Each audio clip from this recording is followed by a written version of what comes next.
Still thinking about it. There you go. Hello, everybody. Welcome in. Welcome in. Come on in. Get a good seat. Get your popcorn. Get your Twizzlers and your snow caps and your, what else? Get a cold beer. Something on the rocks. A little cup of something. A little hot something. I got mine. Tonight we are having, oh gosh, what is it? I've forgotten. Apple cinnamon. A little funny honey. Hello, Cathedra. Welcome in. And thank you again for all the hard work you do. You were tearing up last night on the mods. You were just on fire.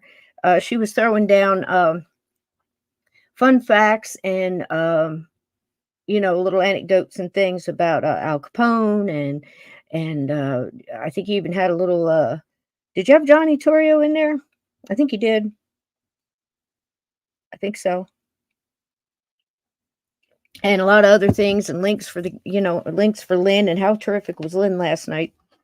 She just got hot off the presses from being on Gaia TV and Coast to Coast, and they flew her out there, and she had a wonderful time. Treated her well, as she said. So that you love to see it. It feels so bright in here. I think we need to blow out a few candles. Bear with me. So welcome in, and welcome if you've never been here before. We're kind of. Is that better? Oh, it's way too much. See. Thing is, I stepped on my light. Don't ever step on your control box. Words to live by. Now see, it just keeps going up. That's better. Oh gosh, that's better because I can't with that in my eyes. All right, there we are. Now I can see you. Hello, Ted. Welcome in. How's little Connor? Give us a report. Glenn? Oh my goodness, we called you last night. Did you hear us? I said, where has Glenn been? I miss him. I miss Aunt Edna. Where is she? God bless her. We send her love and energy out there. But like I was saying, if you're the first time here, listen, this is a welcome in, welcome in. It's comfy, cozy. It's like the couches are comfortable. I can't promise that, I mean, it's not, we're an acquired taste, but we speak the truth or try to. And we like to work things out in the chat together. Sometimes I get a date wrong and they'll fix me right up. And I know I forget names. So I'm terrible with names. But so I have little cheat things here and there. But we like to dig in and we like to dig deep. And we like to find the truth. And if we can root out something that's gotten to be more legend or a lie that's just been repeated so many times, we tend to believe it, such as, oh gosh, pick one. In one shooter, you know what I mean? With, little something that went down in Dallas in 1963. But, just different things like that. And we've tended to find out that a lot of paranormal stories and supernatural and ghost stories and haunted houses. And how many times have you heard the number one haunted house in America, number one haunted house in, wherever, pick a spot, right? Number one haunted hotel. Everybody says this. It's just like number one bestseller. Well, is that really you think that if you're looking at everything else, would you imagine that something being a number one bestseller is actually 100% legit? Would you think that? And it was just completely organic by sales alone? Or do you think, just like the record industry and the movie industry and everything, like point and shoot, right? So what we do is we try to dig in, and we've been digging.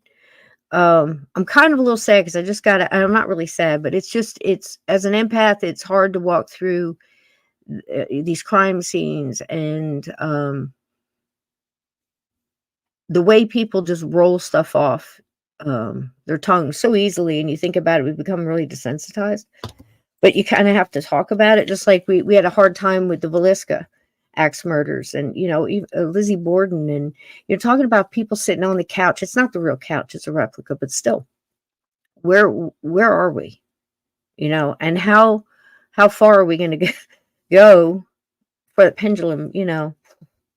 But it becomes commonplace, and within that whimsical kind of not any, even if you're just somebody telling a story, it's not anything you're even mean to do. It's just you're repeating what you thought was true, and it's become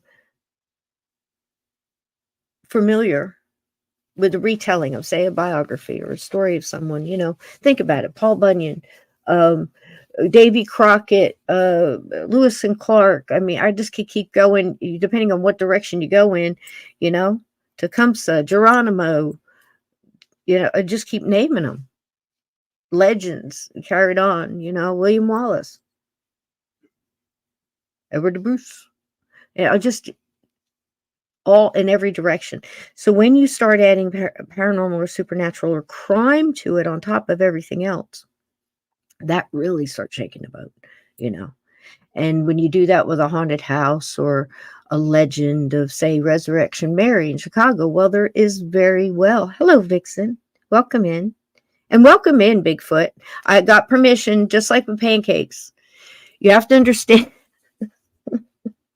I need a little help sometimes.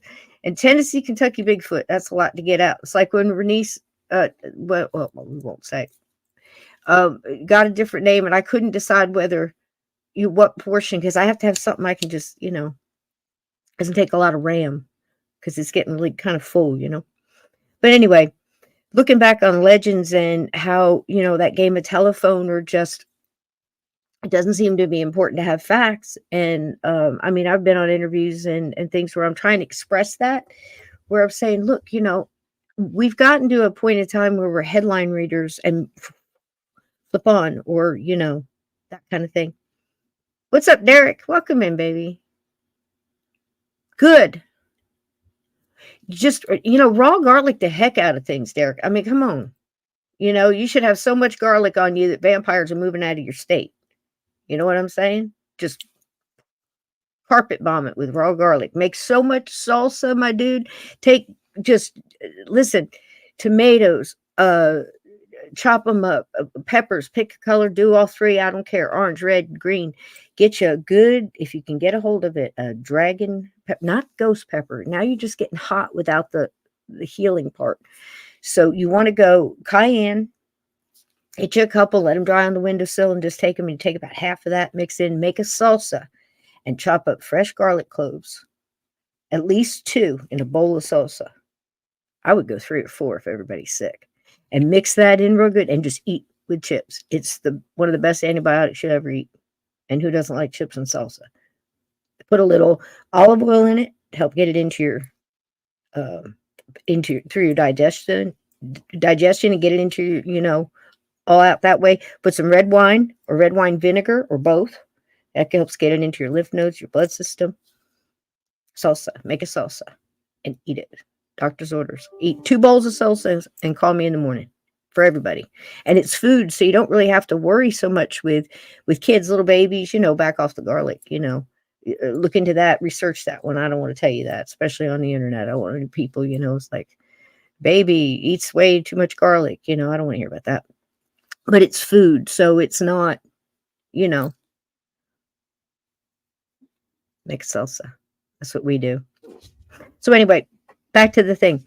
So why is it important to grasp the truth on these and the facts? Well, like Vixen said the other night, truth is important. And you would be surprised, digging on Eliot Ness, what I've learned about the man as far as the truth. The truth is amazing. The truth is amazing with Al Capone. I mean, as sick and sinister as it gets, as dark as it gets, it's interesting to see what caused all that, and what was the breakdown. Why was it allowed to go so far? What happened to stop it? It's very interesting to look at. Looking at true crime and Lizzie Borden and Villisca and you name it, Jeffrey McDonald case, Amityville, it helps us discern. And it helps us break down stuff. And maybe it helps us tap pause a little bit before we go, nose head first into a story. Because especially if you're going there to investigate a property in paranormal, right? And you're just you've heard so much about it that you're going in with this preconceived notion.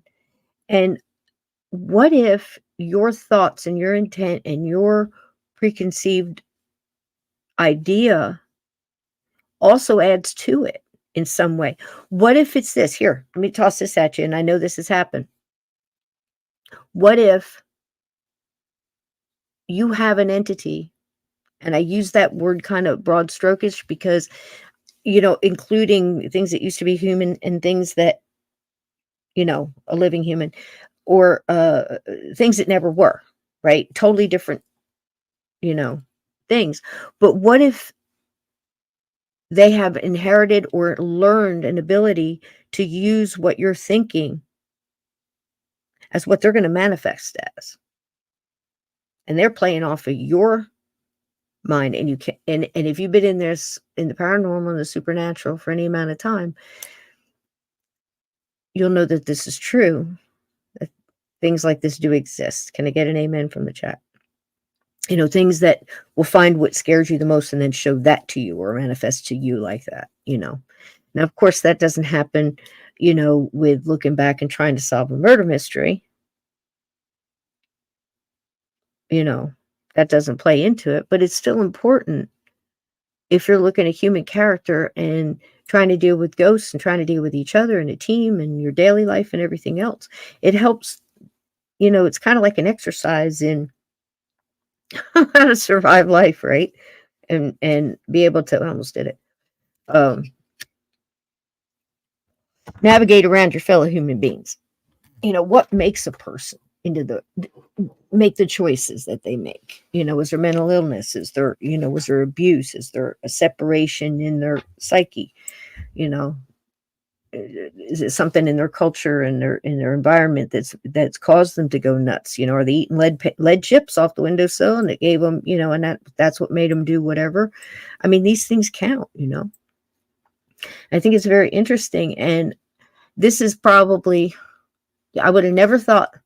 Cat here, babies, they're doing fine, by the way, and they say hi. They're all asleep. Don't come say hi. Why am I covered in hair? Is it you?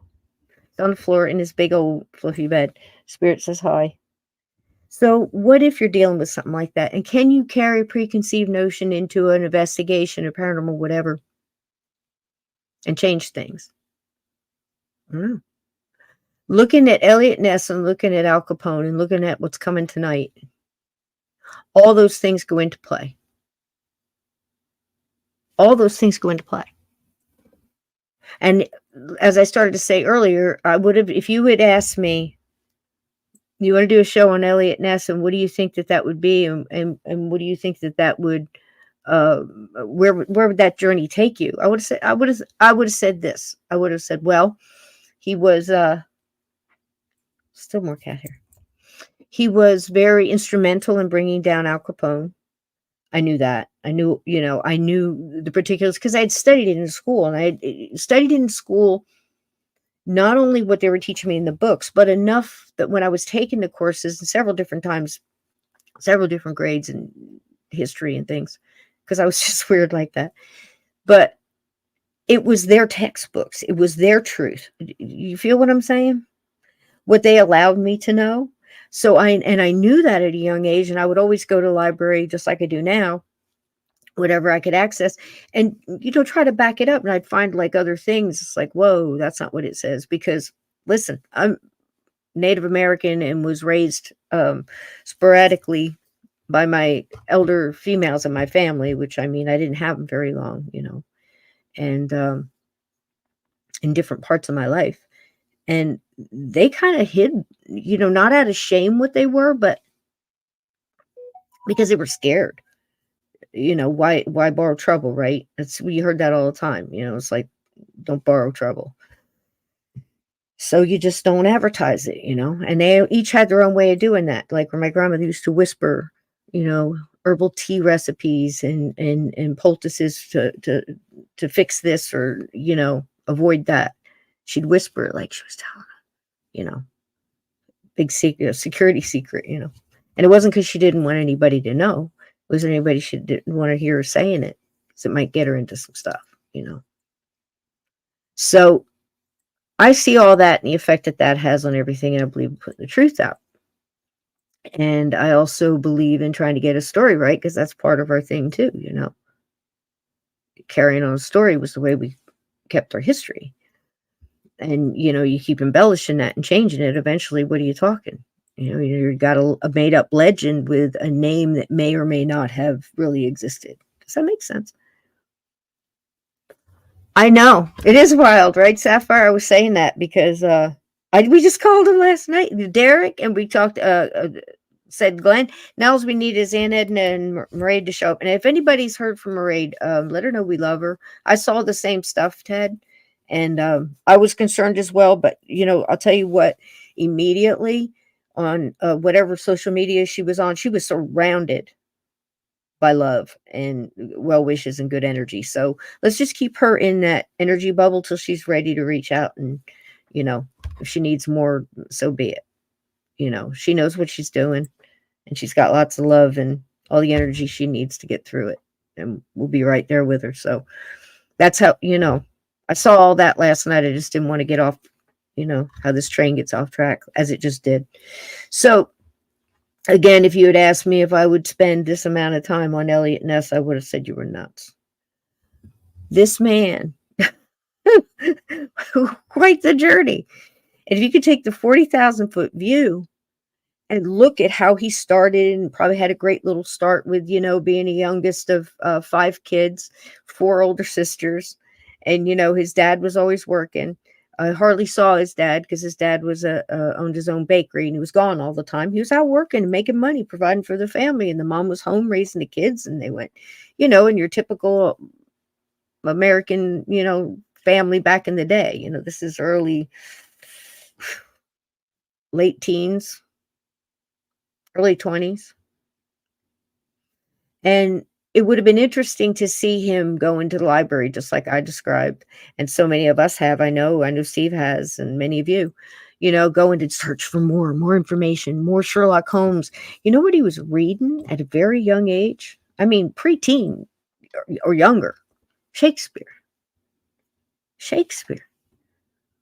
I remember reading by force Shakespeare in early high school. And we had to listen to a record, an album, in the classroom, reading along with it, because our teacher knew we weren't going to be able to pronounce all that and get it. We had to have the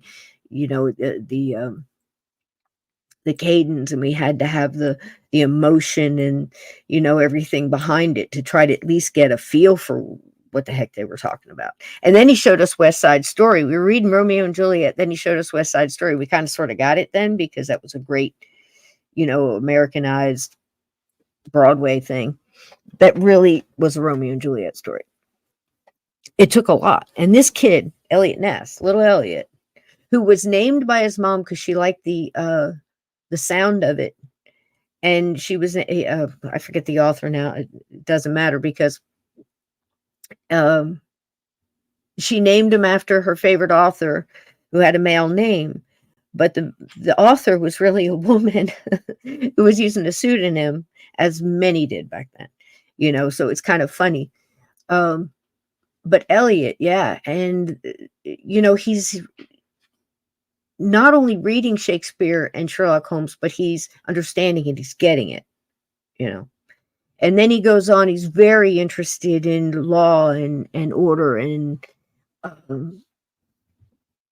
the whole detective thing. I'm sure there were things back available, the dime store novels and things like that were, detective related and mystery related.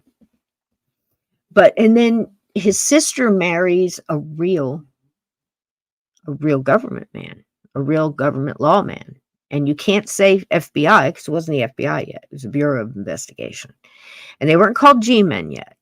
That was Machine Gun Kelly who yelled out, some like, here comes the G-men, meaning for government men, and it's stuck, But that didn't happen. Not yet. And he was very interested in the stories that he was allowed to listen to, I guess, around the table or whatever. And his sister, the family was very tight, so his brother-in-law was around a lot, and he got a lot off of him. And after he went to school, he went to college for I can't remember which one it was. It was history and something else. I can't remember. I'll look it up and I'll have it for you, because I got it on the card. But there wasn't a lot of classes then. You couldn't have gone take criminology and things like that. They weren't available. So we got a lot out of the books and everything else. And if there was something else he could, sharpen his skills on that might go together in that group, he was all about it. He was a go-getter. He was ambitious and he went for it. And he went places. And the universe seemed to take him places. But what happened to Eliot? And I'll get in close here so I can see all your stuff, because with these bifocals, I have to get really close to see everything. So if I'm missing it, forgive me just for a minute, and I'll get into the chat. But he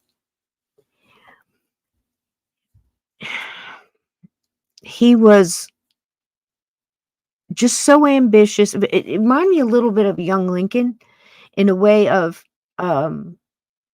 self-taught, self-educated kind of thing. But he did get the chance to go to school, and he did have a father that worked in the bakery for probably, I want to say, 16, 17 hours a day, probably more. Think about it, He said he hardly knew his dad till he started working, old enough to work at the bakery. And when he was working at the bakery, he also had a paper route at the same time, kind of showing you early he wasn't afraid of hard work. And that wasn't something he was made to do. That's something he did on his own. So that just goes to show anybody out there that, gosh, that's one way to do it. And it seems like every time we hear a story like that, the guy went places and he earned it. And then he hit Prohibition, right? And he looks like this fresh-faced little kid right here. Look at him. Early 20s. I think he was 21 there. I could be off by a year. It's off the top of my head. I'm not looking at notes, so forgive me if I, snub a year or so. But it'll all be here, so if you need to go back and look, and again, this is public, a lot of this I had to dig pretty deep for, but there he is. Look at that face, fresh face eye, and there's his badge. And this is about what he looked like when he was in Cleveland, right before he ran for mayor. And this is the story kind of Mr. Ness's life. And you look at that fresh-faced kid and imagine his nose into a Sherlock Holmes mystery. And, you and I have all done that. And you get that feeling like, wow, how did he see that? How did Sherlock notice that because the cigar was bitten off and not cut off, that it must be the other guy because, the cigar cutter was used in the murder for some reason or dropped, and this guy and this kid and just Eliot was going, pay attention. You have to be sharp. You have to be on it. You have to see everything. You have to look at it like a human microscope, and then you have to back up and look at it again. And then you have to learn how to delegate duty, and you need a small group that you can keep close to you and loyal. Loyalty is everything. My word is my bond. And I need men around me who have the same ilk. Cannot be bought. Right? Untouchables. Did he name them the Untouchables? Does anybody know the answer to that? Or was it the newspapers?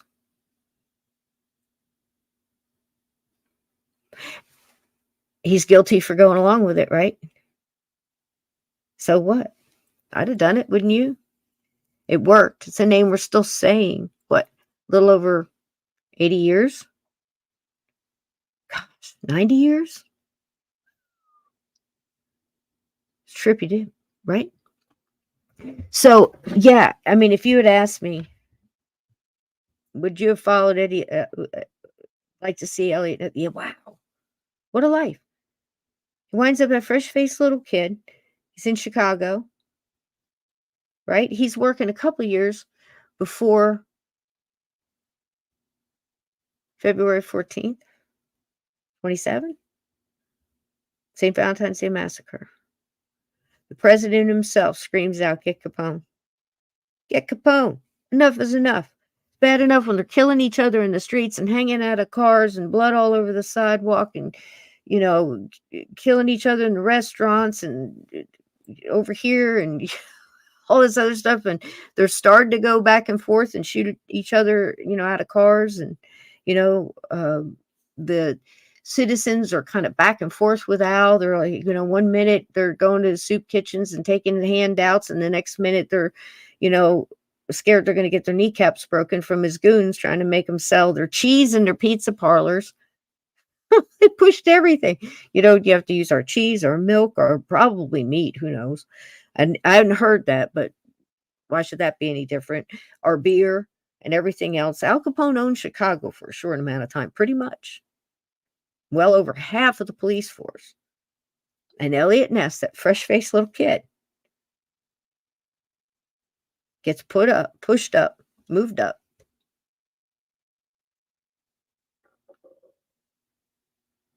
Get Capone. He can pick out your guys, and he does. Gives a couple of guys that he thinks are going to make a turnaround, like Belize and a few of the other ones that he thought were worth saving, and Belize was. Belize turned out to be from a petty thief, turning his life around. Ness gave him a chance, made him his driver, fantastic driver. He was there for all of the, driving in and busting down the doors and the, trying to get the bootlegging bad guys, And then they ambushed him, kidnapped him, tortured him, trying to get information on Ness and the other untouchables. Put him through absolute hours and hours of hell. Ripped out his tongue, threw him in a ditch.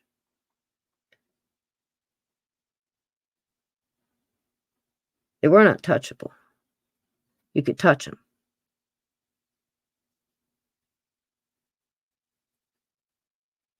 And it seems you could bribe them, at least one. Eliot was extremely disappointed when he found out about it.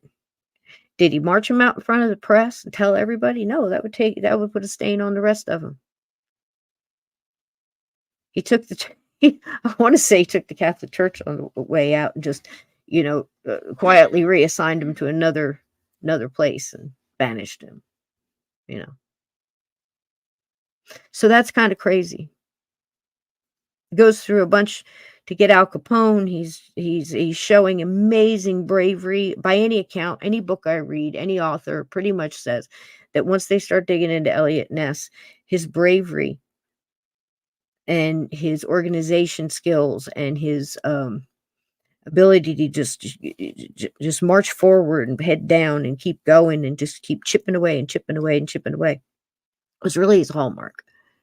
The thought of him putting on that old leather football helmet that was back in the day, because you're thinking this is 27, 28. And he's got the football helmet on. He's holding on for dear life. And they're all armed up and ready to go. And he's got Belize behind the wheel. And somebody came up with a great idea that they were going to weld like two snowplow things together so they could make almost like in front of a train to be a battering ram to get through these steel reinforced doors in these garages where they can stand outside and smell the yeast. They know the beer's in there, but they can't seem to get in there and catch the guys and catch the beer and catch the crooks all at the same time. You know what I mean? They keep getting away because it's taking too long. So every time Eliot turns up a notch, turned it up a notch, turned it up a notch. And that time he's got the football helmet on. He's going, man, I hope this works. And one of the guys that wrote in his memoirs or whatever, the way that last moment went down, he said, Eliot he wasn't even scared. He was excited. He just put his face forward and said, let's go, boys. And it worked. They got in. They got some beer. But because Eliot liked to tell the press about stuff too, sometimes the guys were tipped off and they got out early. He tightened that up over time. But what a career. What a time. At the same time, forensic accountants and the accountants over at the department that are also working for the Bureau of Investigation, basically, along kind of under the watchful eye of Hoover. J. Edgar is a whole nother story.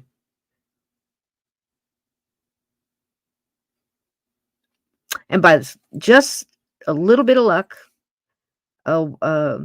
Wallace or Walker. I've got it written down. I'll probably get the name wrong, but one of the accountants was just about to give up. And he goes to look for the key to open the cabinet. He was going to lock up, the books and stuff he had been working on to try to get Al Capone. And he finds in an unsecured drawer another ledger. And in that ledger, he found the one thing that pinned Al Capone. Had $7,500 and some odd dollars, and it was in the gambling section, so they knew it was ill-gotten gains to Al. And then he started digging, and he put it together. It was a puzzle piece he was missing that went with everything else, and that's what got Al Capone. Because when he went to the desk with that, they said, let's just get him off the streets, boys. Let's just get him off the streets. Eliot, I know you've been working. Look for my letter. Eliot, I know you've been working hard, but let's just get him. And if this doesn't work, we'll bring in your case, I promise. So Eliot had to take a back seat and watch them take him down for 11 years on tax evasion. You with me? How are you feeling if you're Eliot Ness at that moment? The outside, he's puffed out chest like a peacock because he's proud, of everything that his group's done, everything that they're still doing. They're still going. They're still trying to get better evidence and more. You got a lot of circumstantial evidence. You can't get out pulling the trigger, killing this guy, wiretapping. We're just coming into it. This is the dawn of criminology, forensic science. Hasn't even been spoken yet. But they're looking at fingerprints. They got that. They're looking at, think about the different ways some of these gangsters were caught. I think at one point in time, was it Dillinger that they put in a scene because he had bit an apple at the scene and dropped it? Correct me if I'm wrong, Chad, but I think it was Dillinger. And they matched his teeth they had from his dentist, and they matched the bite marks, and they put Dillinger there. I think it was Dillinger. I don't think it was Pretty Boy. I think it was Dillinger. Could be wrong. Glenn, do you know the Capone account was named O'Hare? Feds pressured him because his son was at an Apple's. Oh, yeah. Oh, absolutely. Yes, Glenn. Thank you for that. Yes. And I had pictures of him, I think. At least in the video I did and I showed last week. He's in there. And they did get him, and they did pressure him. That was something they were very good at. But the guy, do you have off the top of your head the I don't want to start rattling papers right now. The name of the accountant for the Bureau of Investigation that went and found it was Wallace, wasn't it? I want to say Wallace off the top of my head. I'm sorry if I got that wrong. Something is like saying Walker to me at the same time. Yep, St. Valentine's Day Massacre movie, yes. Now, again, go back to last Sunday, and I showed the whole video I did on St. Valentine's Day Massacre, the whole video I did on Chicago, the video I did on Capone. There's like 2 or 3 of those, and the one I did on Ness, because there's a lot of info here, but there's a lot of good books, and there's a lot of information. There's a lot of research, You wonder, why the hell? Because of all the things I just said. You start digging on this man, right? And you find out not only was he that part, but he was the kind of guy that was trying to balance kicking indoors to get bootleg whiskey and get killers off the street, and going home and having a drink of illegal hooch. That their bar bill when they were on duty, you can read it. You can see how many shots they had, how many beers. But they got in trouble if they drank off duty.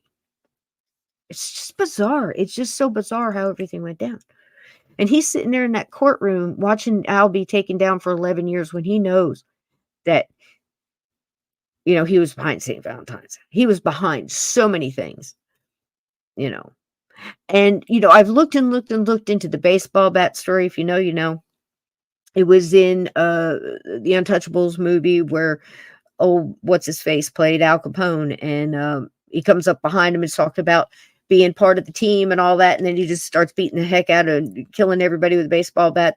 3 guys, I think, was the story. There's as much for that being true as for it being not true. It's kind of like reincarnation. I'm not really sure. No, it's not true. I have a lot on reincarnation probably being true, but it's one of those where it's really hard to, and if it is true, it's not quite as dramatic, but something similar may have happened. But again, embellished and made bigger and bigger and bigger. But why is it not big enough that a thug came in and because somebody betrayed him in front of everybody at a dinner party, beat somebody's head in with a baseball bat? Is that not enough? Why do we got to make that worse? And how are we going to learn on a lie? You feel me? So that's why we're here. So anyway, Eliot sitting in the courtroom now. He did get to go, and we dispelled another myth about him that he never got to meet Capone. We know we spoke to him on the phone. We know that he took him to the train station. We have it on video. We showed the video, and we have him in pictures. And I love that one where he just reaches back and looks back and just smiles, and they got him right there. The odd thing is that film didn't, I don't think, now this is just a guess on me, I don't think that came out of the Americas. I don't think that came out of the USA. I think that came out across the pond. Because the first time I ever saw that, it was on something put out of the UK.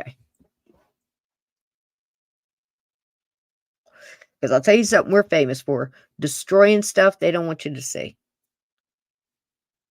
Face facts, folks.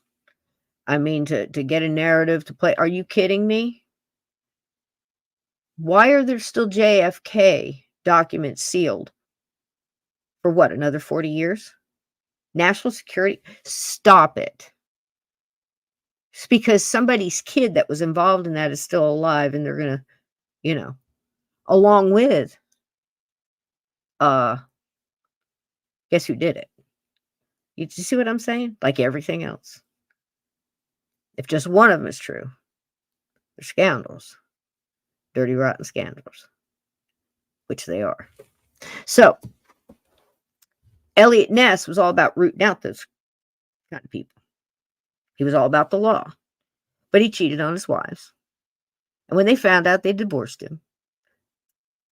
And it seemed to be very, nonchalant about it. The wives, he married 2, I think, out of the 3 were some type of artist. One was a sculptor, and one was an illustrator, which was fantastic. Children's books, just cute stuff. And they just went on and had a career, because Eliot was never home anyway. He's working, just like his dad, cats in the cradle. So he had to live with not being the man to take down Al Capone, to take him up there in front of a judge and say, Your Honor, he killed 7 men in a garage on St. Valentine's Day. He had this one killed. He was behind, all, just list them off. Al had a lucrative career, We showed his diamond belt buckles and diamonds he used to give out to friends. And, he was up in the billions of today's money, up in the billions. And Eliot Ness hurt him bad financially.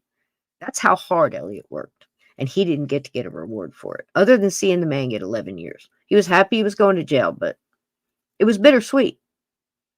Then what happens? He goes full hog in, trying to get cleaning up the rest of the bootlegging, tying up, loose ends and all that, right? And then what happens? Prohibition. It's over. 33. Now he's job liquidated out from under him, so he kind of flounders around a little bit. And he's trying to bust up, he for a short stint, and this is going to sound so funny, but in his words, Eliot said that he was describing, and this is, not by any means, verbatim here.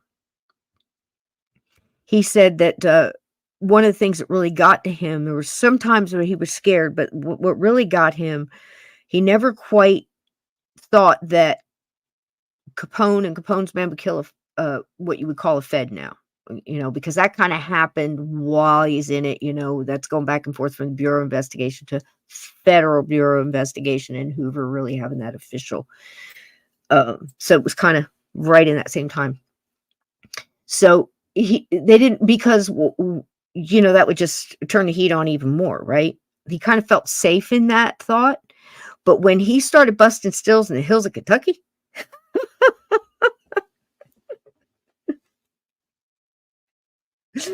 I laughed my butt off. I swear. When I was listening to that, I heard two authors interviews and something else, and they both mentioned the same thing. And it's in you know, Eliot's book, The Untouchables. That's not what he named it.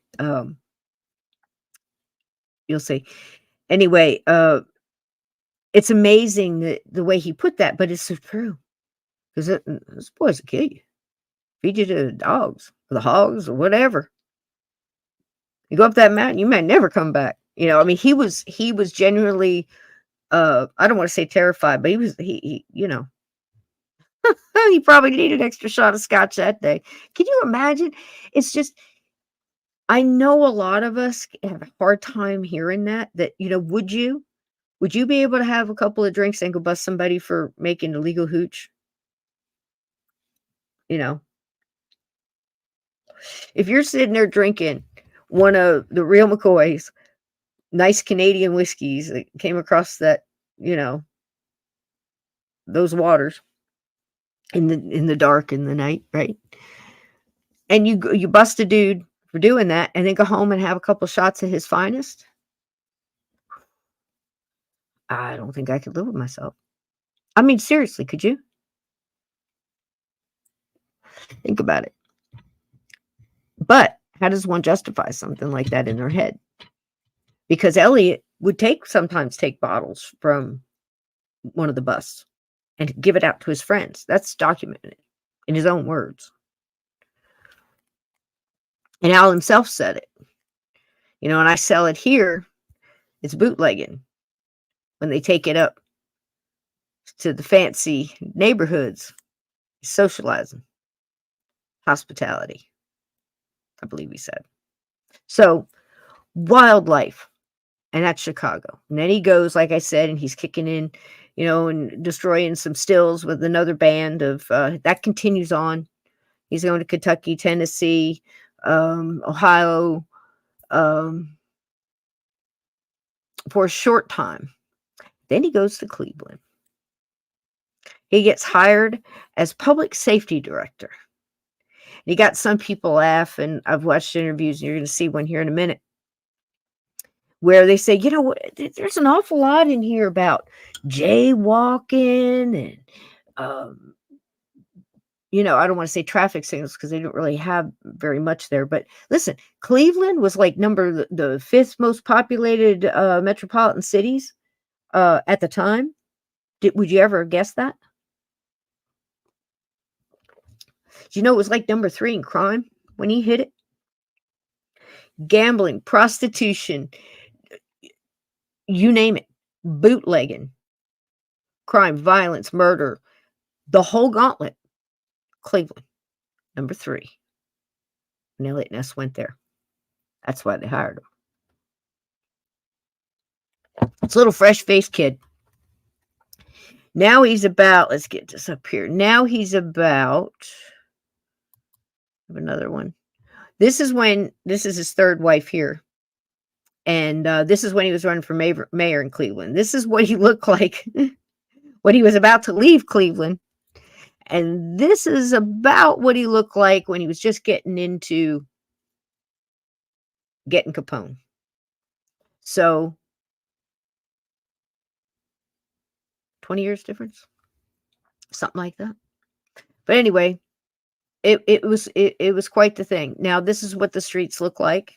It was a combination, horse-drawn carriages. People still, mostly businesses, delivery systems and stuff like that had like those little horse-drawn, for many a year. But Cleveland was off the chain. I'm going to pull something up here and show you guys. It was a mess.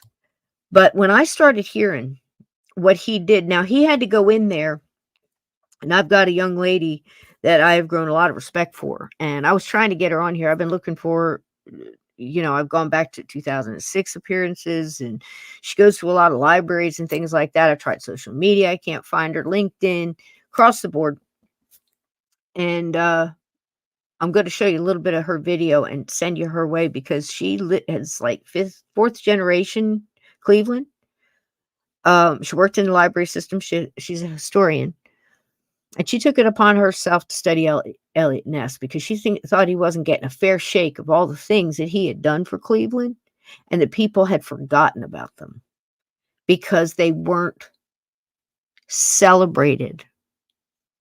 They were used every day, but they weren't celebrated, and nobody bothered to really tell the story because the whole Al Capone thing just overshadowed everything. And that was really, like I said, also a kick in the gut for Eliot, right? But you go in there and you figure, okay, you've got some podcasts and interviews, books, and things like that that will focus on, he went there and, from Al Capone to jaywalking. Honey, it was a lot more than just some jaywalking. A lot more. But there was a lot of great photo opportunities involved in his time in Cleveland. Why am I saying Cincinnati? What the hell? In Cleveland, because there were things that had to be cleaned up. And here's this kid, again, I say, young man, just left what he left, okay? And he's handed all of this. Fix it. Stop the crime. Stop the corruption. Stop the corruption. It's estimated in Cleveland at the time, about like over Al Capone, Chicago, well into 3/4 of the entire law enforcement agency in every direction was corrupt. So Eliot's got to go in there and he's got to start kicking some butt. He doesn't know who to trust. He doesn't have any friends. He's been hired to do a job and he's just got to go over there and start changing everything. Nobody watching his six. It's a good thing he went into the hills of Kentucky because I think it might have trained him going into Cleveland, and dropping him in the middle of the police squad and say, take out all the corruption. And 3/4 of them are corrupt. How many different movies and Law and Order series is going through your head right now all the time? It's Thin Blue Line and all that. He's got to walk down the hall and not get hit in the back of the head with a chair or something. You feel what I'm saying? There he goes. And this is from a man who said most of the time he didn't want to carry a gun. He said most of the time it's not necessary. You just have the holster and that's enough. Okay. This is the man that when he was first getting started in this, there was a situation where they couldn't break up a gambling racket. Okay. And one of the guys that was going to go in there, one of the police officers that was going to go in there, Eliot's not part of the Untouchables anymore. He doesn't have a squadron yet. He doesn't have, he's not in charge of anything. He just has his office and his people, And the guy says, I don't know about going in there. He says, I hate to ask you this. He says, I know you're, about to get off duty. About to get off duty and you're not really, a police officer or anything. He said, but man, I wouldn't mind having a couple of informed, concerned citizens with me tonight. He said, I can't promise you, if you go, it's not, you're not gonna be on the payroll. So insurance isn't going to cover you. If you get shot, your wife and kids ain't getting the pension or, none of that. It would just be some extra people. And Eliot says, give me just a minute. That's how quick. And he went and he talked to the people that worked with him. That was just getting started. And he said same speech with a little bit more vigor and, put a little Eliot in there. Every single one of them went with him. And they busted down the doors of that gambling and arrested a bunch of people. He took no credit. He said, I'm just here as a concerned citizen. That was Eliot Ness. So anybody that tells you that the dude didn't have a set, they didn't do the research. You know what I'm saying? It's incredible. I just think it's incredible. I think he's got really a short end of the stick. And I think a lot of authors that I'm reading, like Stashauer right now, who just did American Demon, wonderful book. Wonderful book. Great guy. Love his sense of humor. And some of these others, the authors that I mentioned last week, promoted their books as well. There's so much here. Okay. So now he's this fresh-faced young man, Okay. And he's out there in Cleveland and he really starts peeling back stuff, but he has to do things like going and busting out pinball machines because at the time they're being told, "Hey, Bernice, hi, baby." Um, that it's a gateway to gambling for young children, and, most of the time they're found in bars, and we'll find kids in bars and people drinking at the bar not far away and smoking and just being terrible for the kids, so get rid of and people are gambling on the machines anyway, so just get it out of there, and this is a time where you're going through, they don't want poker games, and they don't want, they're starting to think about that, and they're starting to bust out the gambling and things like that. Prohibition's just over. They lost that fight. Now they're going after trying to peel back some of the crime and derelict activities that are going on. That's basically what's happening. But to include jaywalking, which apparently was a big problem in Cleveland. So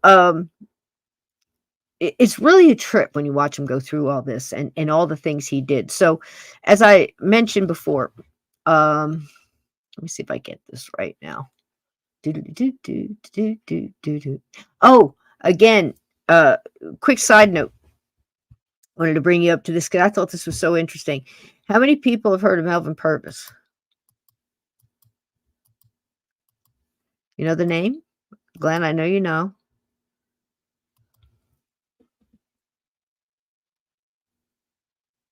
Sapphires, I say hi to you. Bernice, it's so good to see you. What do you got for me here, kiddo? Hey, Lee. Yeah, that's true.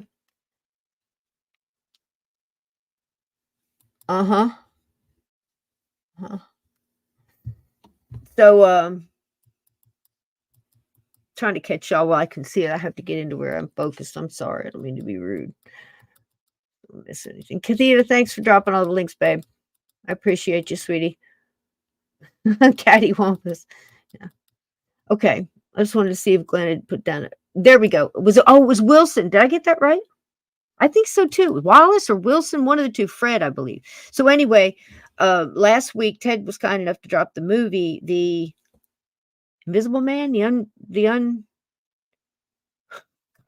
what was it? The Unknown Man or The Unknown Agent or whatever the name of that is. And basically, it's a movie written all about the accountant that helped take down Capone on taxes. Yep, there you go. That's right. So now Melvin Purvis, he's there when Eliot's there. And now we're back at Chicago real quick. So that was time slip. Okay. Now we're back again. So he was there during the time that Eliot was doing all the stuff, but he was with Hoover, under Hoover's wing, under that office. And he doesn't get his fame till he comes up with against Dillinger. Okay. And Melvin Purvis was a little 5'4" dude. Again, these little guys with all this drive, right? Anyway, he was the FBI instrumental in capturing bank robbers John Dillinger and Pretty Boy Floyd in 1934. So he's coming into his while Eliot's gone off to he's probably in Cleveland by now. I think it was 35 he was in Cleveland. So he might have been kicking in Kentucky Stills at that time. But around that area. All this overshadowed his later military career, which saw him directly involved with General George Patton, Hermann Goring, and the Nuremberg trials. Did you know this? I thought that, fascinating. And he was hired by the Bureau of Investigation and the forerunner to the FBI. So again, just like Ness, the Bureau of Investigation, and then it turned into the FBI in December of 1926 and began serving there in 27. So same time as the massacre. So what's fun about that is it lets me tell you a little bit about this real quick, and then we're going back to Cleveland. So we'll get back on the bus and shoot on over there. This is Anna Sage. Now, I think it was last night I brought it up about Dillinger. Maybe it was last Monday. I'm sorry.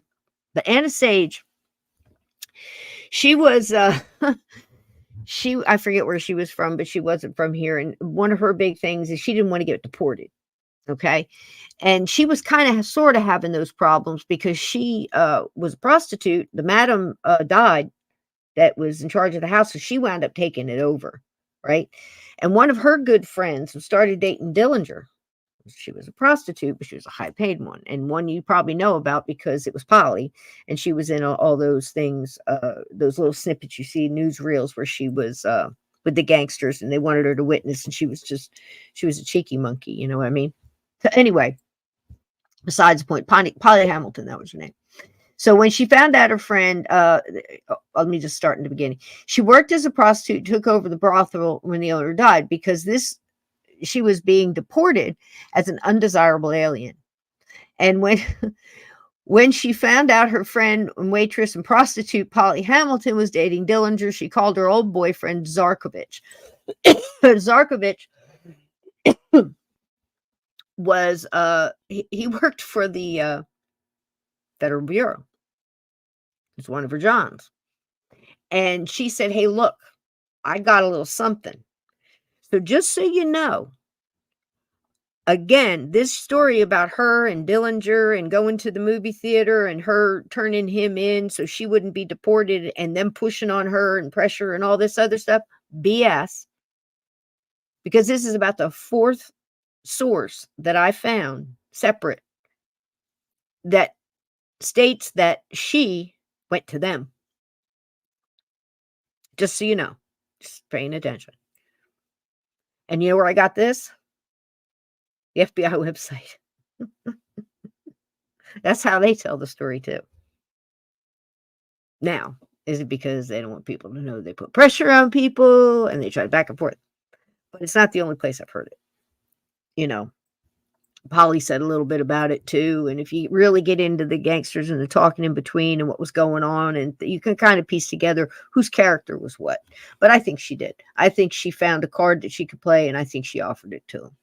So now Cowley, which is another agent, was in Purvis's office when the call came in from East Chicago Police Captain Timothy O'Neill and Zarkovich, who she just called, on July 21st, 1934. And the officers met Purvis and Cowley in Cowley's hotel room that night and later continued to meet Sage. She offered to help catch Dillinger in exchange for being allowed to stay in the country with her son. Now, say what you will, but there's another thing about Hoover. I wanted to kind of ease into this, but when you're going to talk about the FBI, you can't help but mention this man right here, okay? So the reason I even want to talk about him is because you're going to hear also some other scuttlebutt about why the hell, after catching Capone, at least being a huge part of that, right? Did he not just go work for the FBI? Well, honey, he did. He tried. He tried. He sent multiple letters. He then, for one of the few times he ever asked his brother-in-law, who actually now is working for the FBI because he stayed in it and he moved up from the Bureau of Investigation to stayed in it and was collected into the FBI, right? So he's there, and that's his brother-in-law who he's very close to, loves to, pass ideas back and forth, right? And he even tried to speak on Ness's behalf to Hoover. Hoover did not want to be overshadowed. Hoover did not want somebody on the FBI that was bigger than he was, that was going to get more press than he was. And that is on multiple government websites where they state the fact that he didn't want somebody that was so familiar with the press, and he didn't. Okay, listen, if you know how Hoover was, he was one of the biggest blackmailers out there. I won't get started on him tonight. We'll get a whole new show for him. He's going to go with JFK and LBJ. This son of a gun, you hear all kind of, and it was more than rumor. And again, you want to dance around your office with a dress, that's one thing. But when you, again, want to go bust people for that, or you want to say, use it as blackmail against somebody else, now it's a sticky wicket. You know what I mean? Okay. So in 1933, Ness actually applied to become an FBI agent, but was turned down in part over salary differences and his strong ties to the press. Do you see how they word it? He didn't want to pay him, and he didn't want somebody in there that was going to overshadow him. And you know how you can kind of get a double whammy verification on that? He did the same thing to Purvis. He did the same thing to Purvis, because when he got Dillinger and he got Pretty Boy Floyd, listen, these guys had games. They had, the FBI agent game, the Melvin Purvis game, all this stuff.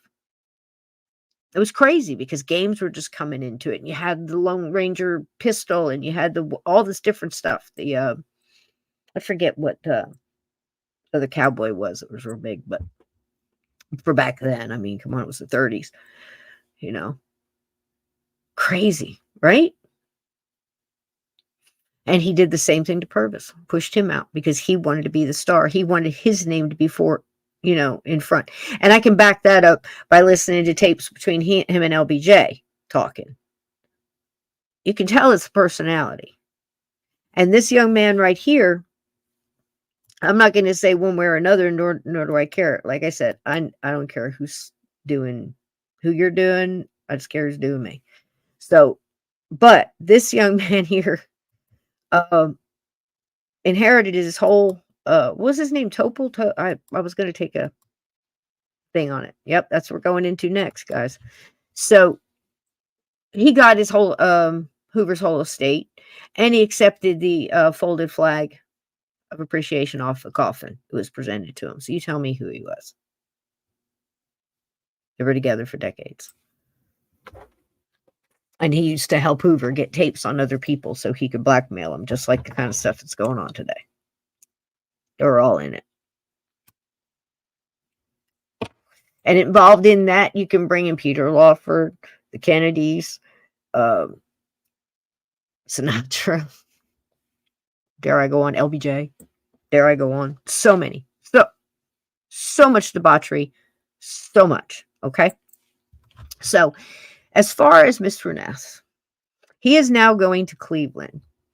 And Mr. Purvis, I thought it was very interesting. Would you like to see? I found a little gem. Tell me if you can hear this. I'm the business manager of New York. Watch this. Anybody remember this show? Answer as I know it about the origination of the term G-Man. Kitty, your vote? Number 2. Well, it's my impression that all G-men, FBI men, had to be lawyers. And number 2 was the only one who said he was a... Well, don't tell me accountants now. You told me sooner. So I voted for number 2 who said he was a lawyer. Okay. Hi, Gardner. How about your ballot? I voted for number 2 also. Where do you see? Number 1, I thought... That's Melvin Purvis. Very fluid in this conversation and volunteered a lot of information which FBI men generally don't do. Number 2 was very quiet and gentle and carries a big rod. And furthermore, he knew Greasy Thumb's name was Gruzik. Gruzik. All right, there I we are. could have told you that. Whether you agree with us or not is not important. We've given you our votes and our reasons, and we'll find out right now which one of these gentlemen is the real former special agent of the FBI. Will the real Melvin Purvis please stand up?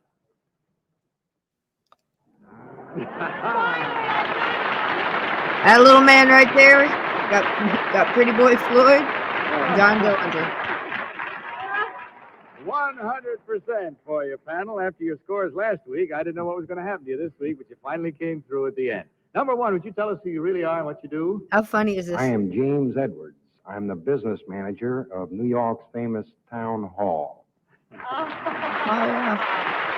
Yeah, let's just play out real quick. I think he And says number something at 3, the what end. about you, sir? I'm Sam Surratt. I've been in the transportation business in New York for the last 30 years. Well, it was certainly nice to have you all here tonight. I hope you enjoyed your visit. And even though our panel scored 100%, there's still $150 from Geritol for you gentlemen. Thank you very much for being with us. Good night. I would have rather had give me the damn Geritol. Didn't that stuff cure everything? We'll be back in just a... Well, panel, after an evening of laughs and gaffes, there's just time left now to say goodnight. So good night. Well, just saying good night. Good night. And this is Bud Collier saying goodnight from Geritol and reminding you to tell the truth. Good night, everybody. That's what we're saying. How about that, man? How long has it been, right? Wow, wow, wow. How about that? How cool was that? Yeah, they probably are naked from the waist down, Ted. Yep. Yep. Thank you, Lee. Thanks for stopping in. Hello, William. Welcome in. So there was Melvin, and I wanted you to see that for a couple of reasons. One, take you back because what's that? What's my line? 1960s. So it's as old as I am, and that's saying something. And the fact that you see the stature of these two guys, right? Eliot Ness was 5'11". And he's literally kicking in doors, breaking in doors. Eliot Ness is the one who broke the door down in that gambling raid. The night that the police officer and the detectives went to him and said, "We a couple of warm bodies," Eliot Ness was the first one through the damn door. Here's Melvin Purvis, 5'4". And, you're going to hear responsible for taking down Dillinger, Pretty Boy Floyd, some other bank robberies and things like that going down. It's a big deal. What they don't tell you is that they gunned down Dillinger coming out of a theater after that. I'm skipping through all the names that I can't say on the inner tubes. But again, in her shoes, would you have done the same thing? I don't believe in backstabbing like that. I couldn't have done it. I'd have whispered in his ear, "Go out the back door, John." Yeah, he was a bank robber. Yeah, he did bad things. But they gunned him down the street, and the man's ghost still runs down that alleyway. Do you know what I mean? Dillinger would have gone in there with guns blasting, and so would have Eliot. If taken, there was what is there? Had a map of it once. I think it was 8 different FBI agents all surrounded. The guy was surrounded. They still gunned him down, running away, wasn't standing there shooting. I mean, it just doesn't seem right, Pretty Boy wasn't much better. Yeah, they were bad guys, but again, they didn't do it alone, and both acted differently. Not taking anything from Melvin Purvis, because you had to work with what you had. You had to get it done the way you got it done, I guess. I've just never been one of those people that like the whole undercover thing. I mean, I get it, but when you sit there and you read these guys' bar tabs and then they say they go, bust these people for beer, it's not just the beer they're busting them for, But again, scales get slippery. So what else do I have for you? So here you got Eliot gets offered this job as public safety, the head of public safety. What does that really mean, right? It's 9 o'clock. I've jabbered on for an hour, and I've given you kind of like an overview of where we've been so far over 3 different episodes. 3 different episodes, 6 more hours of me jabbering on about this, right? Why? We haven't even got to the killer yet. Where's the killer? Killer's in Cleveland. Okay. I'm going to give you a little bit of an overview just to get you started. But the Kingsbury Run murders, or the Torso murders, American Demon, the Demon of Kingsbury Run, the Torso serial killer. I mean, it's under so many different names.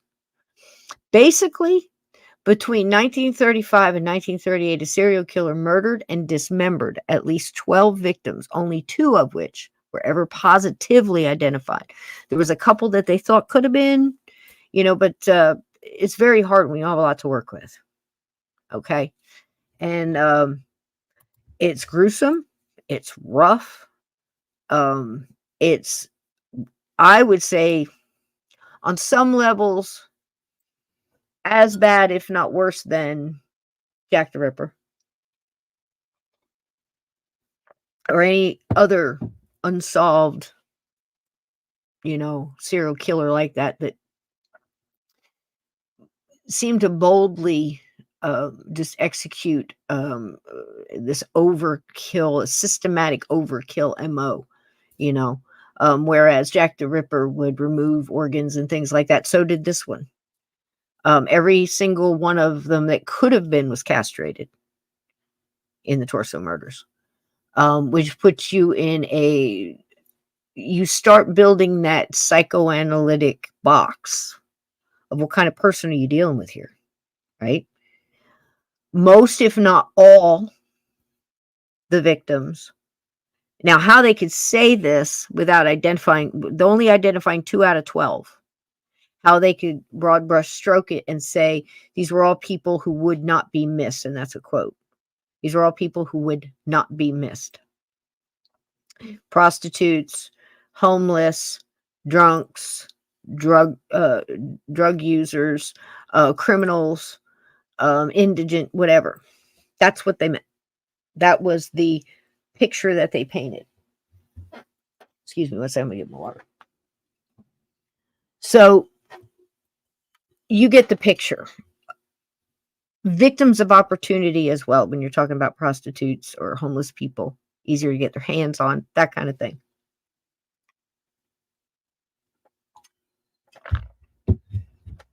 So what kind of a place was this? Let me find a map right here. Kind of jumping apart, but I wanted to show you the map. Kingsbury Run is a prehistoric riverbed running from the flats, the area along the Cuyahoga River near Lake Erie. Okay, talk some cold, nasty. You're homeless out here. It's not a fun time going, right? To about East 90th Street, train and rapid transit tracks still run through the run. Bordered on the north by Woodland Avenue and on the south by Broadway Avenue, Kingsbury Run was a dark and dreary, dangerous place in the 1930s. And you can see here on this map, I don't know how well you guys can see it, but there's a placement here of every body that was found, that it was counted. Hey, Midwest, how you doing, Silga? Welcome in. And you can see many of them were right there on that run, right there on that riverbank, right there in the mud and, trash strewn. This whole thing was a homeless encampment, makeshift Hooverville, if you will. The boards and cardboard and pieces of scrap, building these little shanty towns. And it was quite extensive because they had just come through they were in the Depression, You've got just not very many decades from the war. You've still got people out there that are shell-shocked, for lack of a better term. And, turning to alcohol and drugs and probably drinking bad bathtub gin for, a while. And Prohibition goes out and, now they can afford to get legal stuff, but they don't have any money, So that's where all of them showed up, and it was assumed that most of them were found in that area. But not all the bodies were killed in that area, which is different from Jack the Ripper, yeah? They were killed somewhere else and brought there. In fact, some of the bodies showed evidence of being refrigerated. Now, they didn't say frozen, they said refrigerated. Okay? There was one coroner started this, and another one kind of was in there for the long haul of it, and you'll see him coming up. Most of what he said was some of the bodies seemed like they had been preserved for a while, and it seemed like this guy, whoever did this, if they were all the same killer, he was experimenting because the first couple bodies seemed to be put in some kind of a chemical that changed the body, almost tanned it in a way, turned it to a reddish color. And also really toughened it up like almost like a tanning process, but a chemical tanning process. They couldn't quite put their finger on it, but that was a big thing in the beginning. Almost all of them had been beheaded after death. 2 or 3 of them there toward the end, that coroner said that that's how they died. They had their head removed while they were still alive, and that's what killed them. A very messy thing. There was only one body that seemed to be killed where it was found, and it was found in that shantytown area along that riverbank. Horrible business. We will get more into that later. I wanted to give you a little bit of an overview on that one. It's coming because we're just taking Eliot, and he's just getting in there to Cleveland, and you'll hear about that. And then probably finish up, if we don't get to it all tonight, we will finish it up. I was actually thinking about having a show in midweek, but I think I better just wait till next Sunday with the way things are going at work.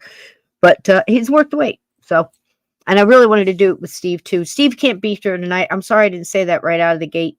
he's a bad sinuses tonight. I'm sorry I didn't say that right straight out, but I didn't put him on the thing either because he just couldn't be here tonight. And I apologize if he came to see Steve.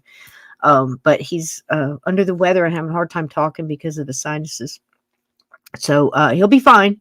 He just didn't want to put himself through it, and I don't blame him. Okay. So again, I apologize for the late announcement on that. So anyhow, but Eliot's here, and somebody else I found that was so cool. Tell me this before we do that. Did I show you guys this one? I wanted to be sure I showed you this. So if you saw it, tell me you saw it. But if you hadn't seen it, you get to see it now. It's about 8 minutes, but it's got a little bit about what I talked about earlier and moves us forward. If it's the one I think it is. So let's watch this real quick and get it out of the way. I know you saw it, and then we'll move on to the next thing.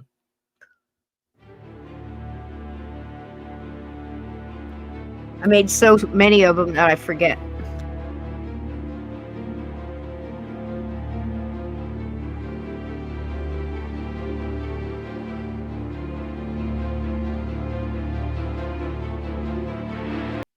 Blows your mind. Again, I say, they didn't, pledge over the bodies of the victims of the Iroquois theater that burnt in Chicago that they would, uphold safety and, squelch safety violations and, marshals being on the take and permits being paid for and moved on and signed for when they're not done and things like that. Killed, 500 people or kids in a school. Again, at the school there in Chicago, not long before this, but they'll do it over this. That's propaganda at its best right there, folks. You want to know what a PSYOP looks like? You're looking at it. My opinion, just my opinion.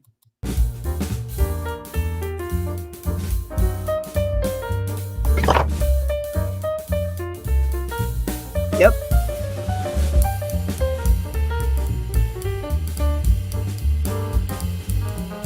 Taught him a bunch of, tricks, hand-to-hand combat.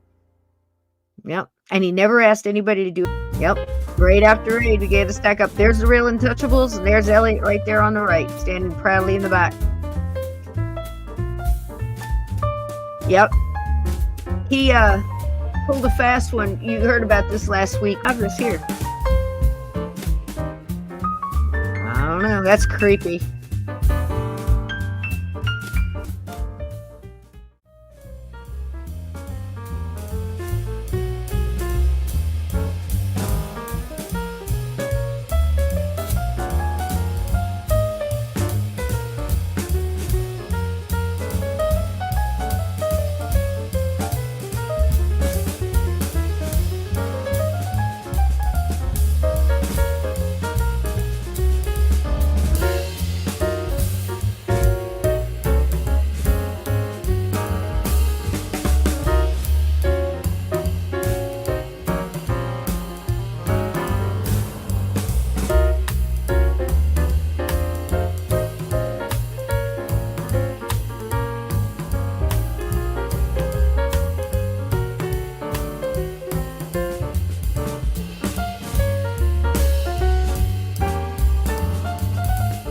That famous line from The Chosen, but in the Bible, bones will break, hearts will break. A lot of stuff from Hoover and the FBI. That's a bad person to have on your bad side. And Hoover was there for a very long time. Melvin Purvis is getting his names on Milton Bradley games and stuff. Look what happened here. The guy says, hey, can't we say yada, yada, yada? Let's add a few more, shoot 'em ups over here. And that's what he wanted. He got a little bit extra, but it wasn't too bad. But even just that little bit bothered him because he held that drink up and he says, I guess you got to do it for the public. And he shot down the drink, sat it down and kind of stared off into the mirror like people sitting at a bar do. And both the friends are sitting there talking. And he said he knew Eliot well. And he said he got a feeling he wasn't too happy about it going out with. He got the feeling that he thought his life and his accomplishments had been enough, but it was just not enough for him to get it over the top. It's like every time he keeps filling that cup with nothing but hard work and, everything else and get it right to the rim and just couldn't get it to run over and count and get the crescendo at the end, like with Al Capone. Well, it's fixing to happen again. Now, I found a lovely lady. Again, I mentioned it in an early thing, and this is very interesting. I think you're going to love her. The funny part is like for 3 weeks I've been looking for her and can't find her because I wanted to invite her on the show because I said, look, I can go in and I can look at the information because as far as I'm concerned, she's the expert on this. Just to the same level as now his name just went right out of my head on Villisca, Dr. Epperly on the Villisca axe murder. 60, almost 70 years of study in Villisca. He's the expert. He was there. He's talked to people. He's there. She's the same. She's talked to Eliot's, some of his relatives, some of the relatives and people that were prominent in his life there in Cleveland. She has been fourth generation Clevelander and worked for the library system, as far as I can tell, for a very long time. And she goes around in those libraries, in the library system, and gives this lecture about Eliot Ness in Cleveland. Wait, there's more. Not only that, she's fascinating. Does a very thorough job.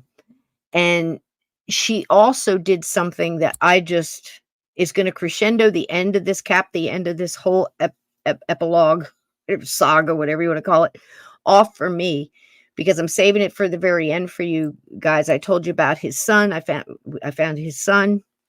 Joseph, he died at 30 with leukemia. Very sad. It was Eliot Ness's adopted son, the only child he had. Could not conceive, 3 different wives. They never said it was him, but what are the odds? And they just didn't say that back then. They always blamed the woman. Isn't it weird? Or never just, they couldn't, that kind of thing. But there was something going on. Anyway, the one child who he had a great relationship with and wasn't very much written about, but he passed. He did get to see his father's I think he was 11 when he passed. So he's had, 19 years of seeing, the Untouchables on TV and things like that. And, getting to see, and I don't know I have no idea how he felt about it, whether he looked at it and went, wow, that's my dad. That's what he was doing when he wasn't at home, or did he look at it and go, that's, a lie. My dad never said that or did that. I don't know what his feelings were. You can just assume it for yourself because he, died at a very young age and there wasn't a lot written about him. But very interesting to think about, I know there's one picture of him probably right after the book was in print. It was in print enough to be in paperback, and they must have gone and took a photo op with his mom, Eliot's third wife, and the young boy, because the young boy had a paperback in his hand and was they did one of those like photo ops, like you can see the cover of the book and they're smiling and looking at each other like, look, mom, dad's book, that kind of thing. So assume what you will. What's going on? Lee, how you doing? Oh, gosh. All right. So who's a mad maggot? What's going on? Wait a minute. Hold on. What? My hand. Oh, Mad Maggot on CB. Okay. I knew somebody named Maggot once. I won't tell you any more about that. Absolutely. I mean, for real. Anyhow, Hop on. Thank you. Yeah, Hop on. Yes, Hop on Cassidy, and there was another one that Al Capone's brother took his name. He was a big dude, two gun somebody or other. But anyway, there was a lot of silent movie and early talkie cowboys coming up at that point in time, and then you had your dime store novels and all that kind of stuff too. So, and your radio heroes. I don't know how early. Face for Radio. I don't know how early. So anyway, back to Miss. So I've got this lady, and what I thought I would do is introduce you to her. Now she doesn't have a website. They keep saying she does, but it's not her. It's some movie star. Anyway, she's very difficult to find. So I thought I would introduce you to her. I think it's fascinating, and I don't think anybody knows Eliot's entrance into Cleveland as much as she does. So I thought I would just bow out of the way and give her the, the time and point you in her direction. Fascinating lady. And I just really like her style because She did something for Elliot and his family that I think you guys are going to find absolutely lovely. And I'm going to try not to give you a spoiler alert here, but let's get her on here and introduce you. I think this is the correct one. Is that it? No, it's this one. Tell me if you can hear it.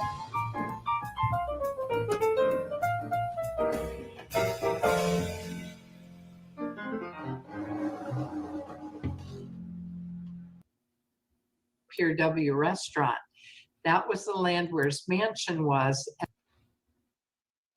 That kind of led me to. Hang on. Let's start that again. Is that better? Can you hear it? Well, for those of you who don't know of me, I had a career in libraries, and that kind of led This me is to doing Rebecca. research on a variety of Cleveland topics, and one of which is Eliot Ness. And I've been researching his life and times for about 35 years now, believe it or not. It's led me to being able to meet a lot of people in my early years of researching. Fascinating. People who actually knew Eliot Ness personally, which really helped. But I enjoy sharing the life and times because a lot of people think because they saw Robert Stack on TV, they think they know Eliot Ness. And it's so unfair to his memory because True. truly what Hollywood has done to maybe, shall we say, share the life of Eliot Ness, it really isn't very accurate. And I think that the true story of Eliot Ness is far and away more exciting and interesting and really awe-inspiring what he did for Cleveland than anything Hollywood has ever made up. So true. You might have seen even the Untouchables movie that starred Kevin Costner, and that movie, wow, it was like maybe 5% accurate. The rest of it was just plain a fun movie to watch, but it really wasn't based on a whole lot of history. The real Eliot Ness, wasn't he a cute baby? Was born April 19th in 1902, back when baby boys wore dresses. And he was born to a Norwegian immigrant couple, Peter and Emma Ness. And they had come here from Norway and started a bakery business on the south side of Chicago. They started having children when they came here, and they had 4 children in rather close succession. And then 14 years went by before their 5th child, Eliot, was born. It was said that his mother liked the works of George Eliot, and so that's where his name came from. She was an avid reader. But I don't know if she knows that George Eliot was a pseudonym for a woman, Mary Ann Evans, but just the same, she liked the sound of the name Eliot. I just want to stop this real quick, show you 2 things. One, I told you I knew my stuff on Eliot because that was just so cute. Because through a lot of interviews and things like that, I've often heard people arguing in the comments and on interviews too. It's such a small thing, but that was it C.S. Eliot or another author that went by Eliot, and people yell at people and say, you're spelling his name wrong. He was named, his mother loved the works of such as, no. That's the truth, what she just said. And this is Rebecca McFarland. And I just think it's wonderful. And it's so weird because it's almost like I have her on the show. But again, I'd love to have her on. I'm going to run this through just a little bit because right after this, she's going to get in a real fast succession of what happened when Eliot first got to Cleveland, the things he did for Cleveland, and the amazing things that he had a hand in, created, or put in place that you still use today that you have no idea that Eliot Ness had a hand in from Cleveland. So this is just real interesting. I had to stop and say that for a minute. We're going to let this run about 10-15 minutes. Okay. So enjoy. She's fantastic. I just love her. All right, here we go. Let's do this again. This is it. I'll shut up. That'll be fun. And he grew up with his brothers and sisters were so much older than he. They really weren't his playmates as much as his nieces and nephews were. He had nieces and nephews a little closer in his age. And so he grew up rather a serious child. He took his education very seriously and loved it so well that thankfully by the time he was graduated from Fenger High School in 1929, he was able to go on to college, which was very rare at the beginning of the Great Depression. He went to the University of Chicago and he got a triple degree in business, commerce, and politics. Now, he knew that he wanted to have a career in business, but he wasn't quite sure where he could go. This was his home on the south side of Chicago that he shared with his family. He had a lot of odd jobs when he was first out of school. He checked insurance claims for a living and did other such jobs. But eventually he went to his oldest brother-in-law, Alexander Jamie, and he asked Alexander if maybe he couldn't find a job for him. You see, Alexander Jamie worked for the ATF. At that time, really wasn't as large as it is today. But what he did was he had the ATF had already started the Prohibition Bureau, and that had been running since 1920. And when Eliot was graduated from school, he asked if maybe there wasn't a position for him. And his older brother-in-law said to him that yes, they would make room for him. So he was hired in as one of the Prohibition agents. In fact, he was given the free hand to hire 10 men to work with him because of the fact that Al Capone was rather troublesome as far as bootlegging in Chicago. And Eliot Ness knew that he had a big job ahead of him and chose the men he worked with very well. He chose men who had skills in wiretapping and other such needs. Needless to say, Al Capone eventually found his way to Alcatraz, but it was not really directly because of Eliot Ness at all. Eliot Ness did put a crimp in Al Capone's bootlegging by means of busting up a lot of his stills, but it was income tax evasion that sent Al Capone to Alcatraz. After Al Capone had gone away to Alcatraz and Prohibition was eventually repealed in 1933, Eliot Ness found himself without a job. The reason being that once Prohibition, wasn't needed anymore when liquor was legal.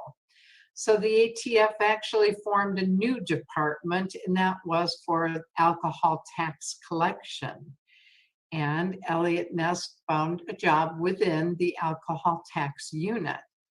He wasn't needed in Chicago, so they transferred him down to Cincinnati area. When he was down there, he did share later in his life that that was the most frightening time in his life. He knew that there was a bit of a sense of honor in Chicago, but Appalachian moonshiners wouldn't think twice before shooting a federal agent in the back. He didn't like that, and he asked for a transfer. Luckily for him and for Cleveland, so true. Eliot Ness was transferred to Cleveland to be in charge of our alcohol tax unit. Now, mind you, he was only 32 years old at the time when he came to Cleveland in 1934, but he was asked to be in charge of the 30 men who ran our alcohol tax unit. It was a good thing for Cleveland because when he came here, he found what was said to be our country's largest still. It was a 4-story still, say that fast, down in the Cleveland Flats. What a way to get recognition. I don't know, that's not so good, but he did a really good job when he came here with the alcohol tax unit. And in fact, it caught the eye of our mayor at that time, Mayor Harold Burton.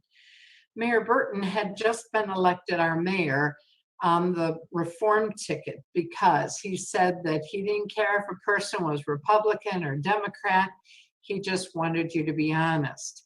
And Harold Burton wanted our city to become honest once again and a safer place to live. Now, he was very popular because in 1934, Cleveland was the 5th largest city in our nation, and yet we were the #1 most dangerous. We had more murder, rape, juvenile crime, armed Sorry, I got that robbery, wrong. and automobile accidents than anywhere else in the country. #1. Nothing to be proud of. And Mayor Burton knew that big steps had to be taken in order to make Cleveland safe once again. First thing he knew is that we needed a safety director, and he needed one who was going to get the job done. So Mayor Burton asked Eliot Ness if he would step away from the alcohol tax unit of the Treasury Department and come over to City Hall to serve as safety director. Now, the position of safety director then and now is in charge of all facets of police and fire. In fact, our police chief at the time was a man named George Matowitz, a good and honest man who wanted to help turn the city around as well, but ironically was old enough to be Eliot Ness's grandfather. See, Eliot Ness was only 33 at the time when he came here to Cleveland and was asked to be our youngest ever safety director.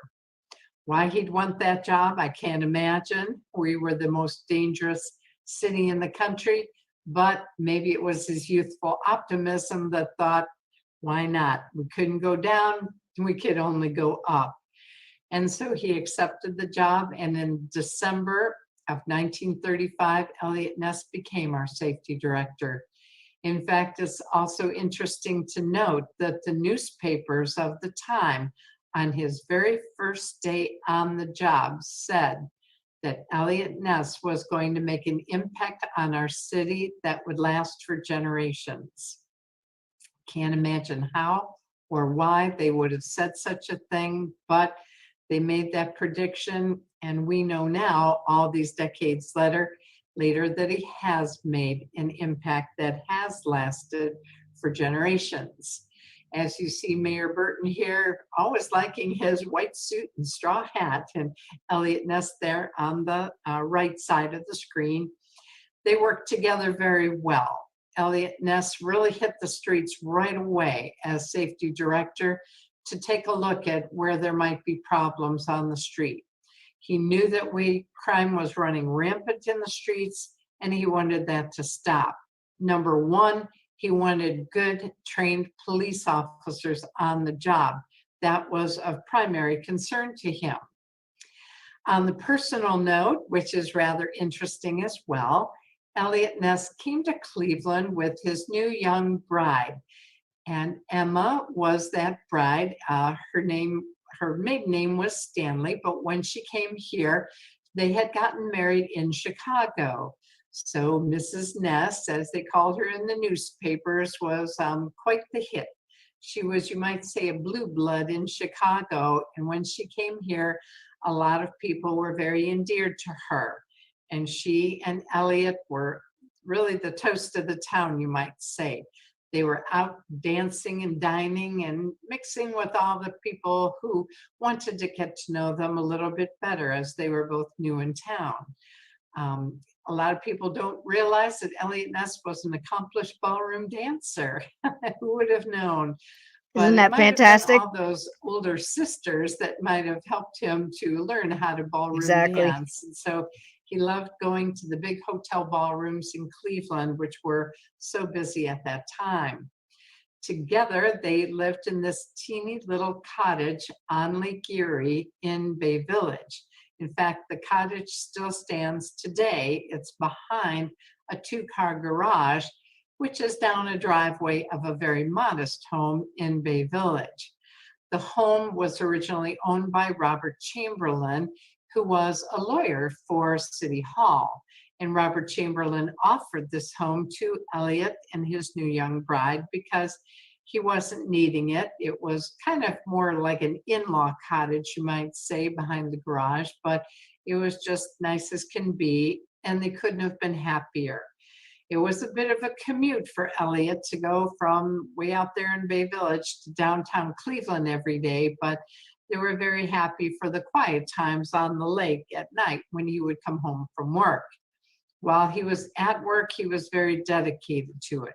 Some of those people who were friends with him, whom I was lucky enough to meet, commented that it was rare that Eliot Ness would leave his office before 9 or 10 o'clock in the evening every day. So he wasn't home a whole lot, but he was very dedicated to the city, knowing that we had a lot of troubles being the most dangerous city in the country.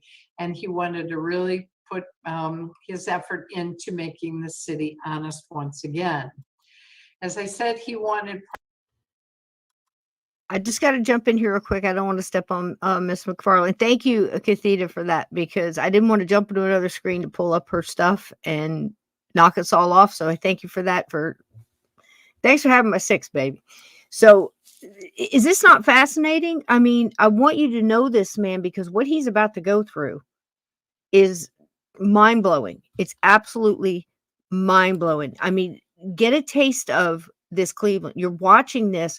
These men right now, this picture is taken, and this wonderful historian's family, it was there. At least some of her, I guess her probably great-grandfather, whatever, would have been alive at this time, right, in the city of Cleveland.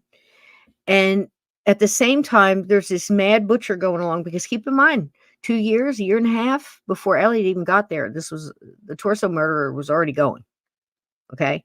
And just as a side note as well, another side note, kind of an extra doggy bag rather of information. Some people say there's a controversy about whether to bring in Black Dahlia here because of the MO of the killing of the Black Dahlia. First of all, location, timing, and some of the, really telltale things of the crime scenes and and all that kind of thing. I would have to side with authors and experts and people that I've listened to over time that say that I'm going to lean towards not a part of this. And in some cases, more than you think,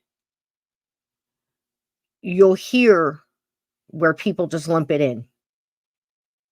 There are 12, and some argue not even the first one, because she was kind of tagged on at the end, and she's called the Lady of the Lake, and she's called Victim 0. And that's your telltale that, it was kind of an afterthought, like, let's go ahead and put her in too. And you'll see all about that as it unfolds in the torso murders, because we're kind of taking you through, giving you a little bit of vantage point on everybody by the facts. Okay, not a jumbled up thing. Because if you look at it straight and cold forward, if you look at that and you kind of level it, there's a lot of similarities with Jack the Ripper. But again, like saying the most haunted house in whatever town, insert your town, city, place here.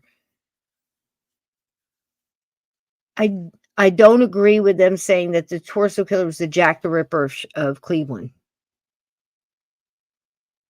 You see what I mean? They kind of like tag all this extras on. This is wholly and of itself a devastatingly horrific human condition actively going on, interwoven in the lives of these people that you're kind of looking at right now. Eliot Ness is ballroom dancing, great little ballroom dancer, like she said, with all those sisters, right? And going to cocktail hour, whatever, and finding a body the next day. And a group of men in suits and nice shoes, polished shoes, are going out and walking around in the muddy banks of Kingsbury Run amongst groups of onlooking transient people, homeless people, alcoholics, downtrodden, mixture of angry, the great unwashed, according to them, right? All of this at the same time. And they look at Eliot, who's 33 years old, fresh out of the kicking down stills in the Appalachian Mountains and sweating his, what's off. Dropped right in the middle of it. And he literally walks into an office where his superior looks at him and says, and I'm looking at the chat, guys. I have a hard time looking at the camera because I'm looking at him talking to all the people that are talking to me. It's a bad habit. I apologize. I should be doing this. But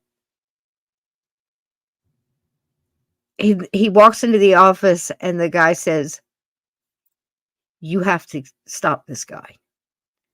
And Eliot he's not a homicide detective. He's not he didn't go to training to, through whatever FBI training class, if there even was such a thing at the time, or just born, becoming one. Gosh, they just learned about fingerprints and teeth marks, imprints. Cement and footprints. You know what I mean? And he's dropped in the middle of this.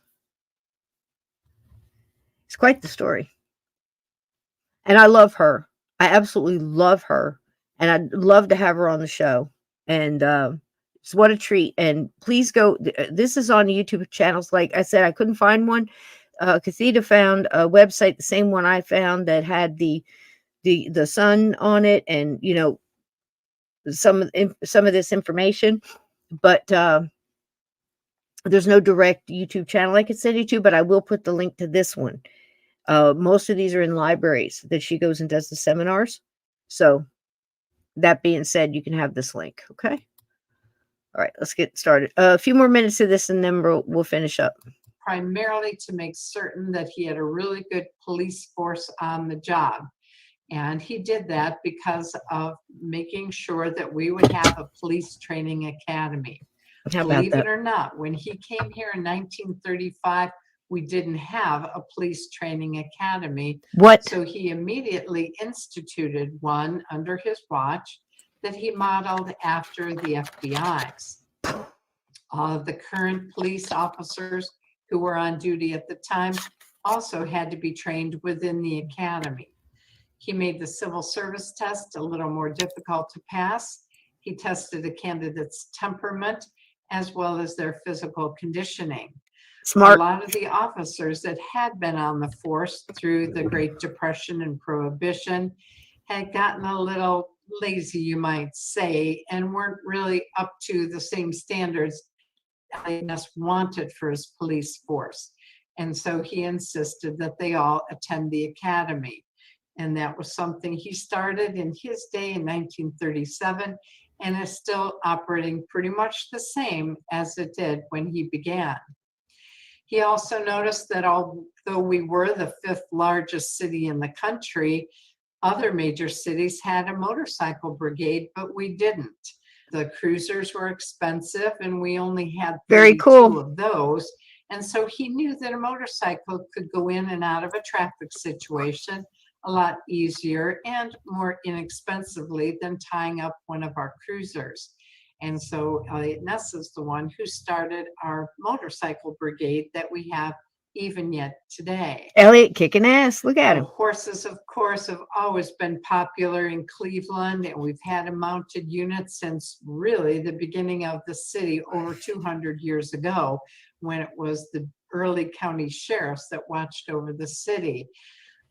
Eliot Ness knew that horses are very important for crowd control and felt that a city as large as we needed a mounted unit. But the mounted unit had really fallen by the wayside. This is cool. When he came to Cleveland. And the reason being that during the Depression, we couldn't afford to take care of the horses anymore. Although the officers on the horse are on the city payroll, the horses aren't, and they were expensive to feed and care for. Yep. Eliot Ness went to private industry and asked Hugh O'Neill if he wouldn't help to support the mounted unit, and he did. Today, they thank the O'Neill family in front of the mounted unit headquarters. This was designed by Victor Schreckengost, who was also a man I got to know, and he was a personal friend of Eliot Ness. The mounted unit is one that I've always thought was very nice when you see them in a parade and so on, and children certainly love to see them, but I always wondered, why was it so terribly important to Eliot Ness to bring the mounted unit back? And as one of the mounted officers explained to me, if an officer on foot asks a crowd to back up, you might or you might not, depending on the size of the crowd. But if a 2,000-pound horse is telling you to back up, you're going to move. And so that is why we need the mounted unit. Eliot Ness is seen here looking at a hole that was created by a bomb at the Cleveland Playhouse. Now, we had detectives and so on who could have taken care of this, but Eliot Ness was just a man who wanted to take care of things himself and to make certain that he was watching over a lot of the cases that were happening in the city. There was crime running rampant all over Cleveland, and he wanted to really understand the city a little better. Isn't that incredible? Watch this. This is crazy. When Eliot Ness was here, he didn't need to be there with Mrs. McGillicuddy as she applied for a permit to walk in the St. Patrick's Day parade. But he was. Eliot Ness wanted to. He was there for every little detail of the city, it seems. It's insane. He wanted to know the city and to understand it so he could get a handle on cleaning up crime. He did ask of the officers to stay in good physical condition, and he wouldn't have asked anything of them that he didn't demand of his own self. And so he regularly worked out at the Dewey Mitchell Health Club in the Standard Building. At that time, it was mostly the offices of the FBI. Now it's really nice condos, and I understand they brought back the Dewey Mitchell Health Club, which is kind of nice. The Standard Building is just to the south of the Justice Center, where the Cleveland Police Museum now stands today. He liked to work out at handball, racquetball, and other sports like that, tennis, and so on, because he really wasn't built for a full contact sport like football. But Eliot Ness was really a man of the people. He would have enjoyed so much going out to all the different community gatherings. If there was a meeting of Kiwanis or Rotary or a ladies group or a church group, and they asked him to come, he would. He knew that even passenger and pedestrian safety was a problem because, believe it or not, a lot of people were just getting lazy with regard to taking care of themselves on the streets. Yeah. We had a lot of automobile accidents, and that was a really bad thing, but even pedestrians were being hit. So much so that he actually put on the bottom of his letterhead, "Look both ways before you cross the street." Seems like a silly thing to put on the letterhead of the director of public safety, but he knew that it was important. I'm digging it. That people I can would see be safer. He also knew that it was just ridiculous that a city as large as we had still no radios in the police cars. We had the Murphy call box where police officers would get out of their cruisers or off their motorcycles or whatever they were using, would walk up to the old Murphy call box, would open the door with one of their keys, twist the knob inside to create a ringing sound down at headquarters to call for backup help. And that was just so behind the times. Radio-controlled police cars were available. We just didn't have them in Cleveland. And so Eliot Ness brought them to Cleveland and installed the radios He's getting it done into all of the cruisers to be able to make the response more efficient. No wonder Cleveland was in a We also mess. had way too many districts. Now we have 6 because of Eliot Ness. He laid out the boundaries of the current districts that we have. And you know, to this day, all these decades later, the boundaries of the districts have changed, but very little. When he first came, we had more than double that amount, and that just wasn't efficient. And so with Eliot Ness at the helm, we were not only more efficient, but way more thorough. There was even an article in American City magazine that said that the speed and communication of the police in Cleveland have increased beyond anything believed possible. And that was in the year 1938. In fact, I think it's very significant to note that Eliot Ness was our safety director for only 3 short years. When he came, we were the most dangerous city. After 3 years, we won the National Safety Award. He took us from rock Boom. bottom, most dangerous, to winning the Boom. National Safety Award by all the numerous things that he put Isn't that into incredible? place to make the city safer once again.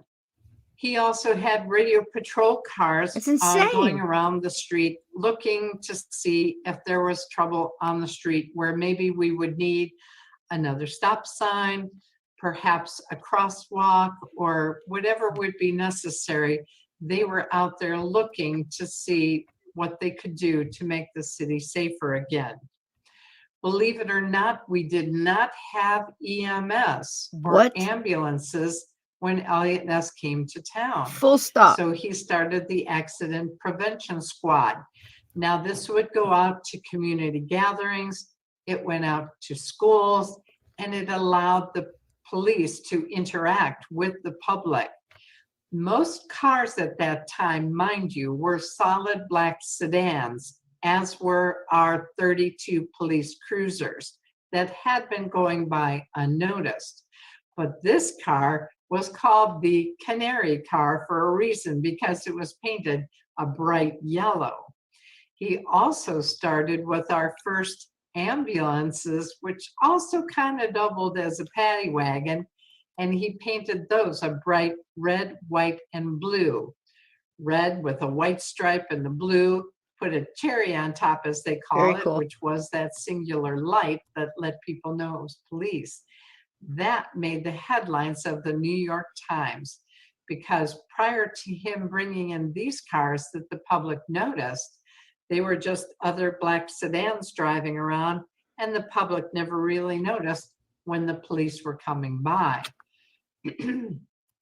Parking was an issue, and Eliot Ness made certain that the streets were kept free of cars that were parked, perhaps double parked, Dude was to on block fire. the roadway. Fire, I tell you. And just, minor things like that. Every aspect of Tore it public up. safety was something he was very concerned with. I wonder who's And never so home. that is why we were awarded that award. In fact, that very same summer of 1939, everybody in Cleveland who owned a car and paid car insurance got a letter from their insurance carrier along with a check recognizing that Cleveland is now a safer place to drive. And because of that, everybody in Cleveland got a refund on their auto insurance. When has Stop it. that ever happened? Stop it. To say that the Eliot. city's recognized as being safer. My goodness. Well, by around this time of 1939 towards 1940, Mayor Burton said to Eliot Ness, as charming as that cottage is way out there in Bay Village, it might be a good image to give to the other police officers if Eliot Ness would move into the I agree, boundary Lee. of the city of He sure did. Cleveland. He was a woman. It wasn't mandatory as yet, but it was something that the mayor thought would be a good idea. He So liked the Eliot ladies. Ness took an apartment at the Hampton House at the corner of Westwood Boulevard and Lake Road. The Hampton House was a very nice apartment in its day, and you know what? All these decades later, it still is. The only thing that wasn't so good for Eliot Ness at this time is that his wife Edna really liked the little cottage in Bay Village.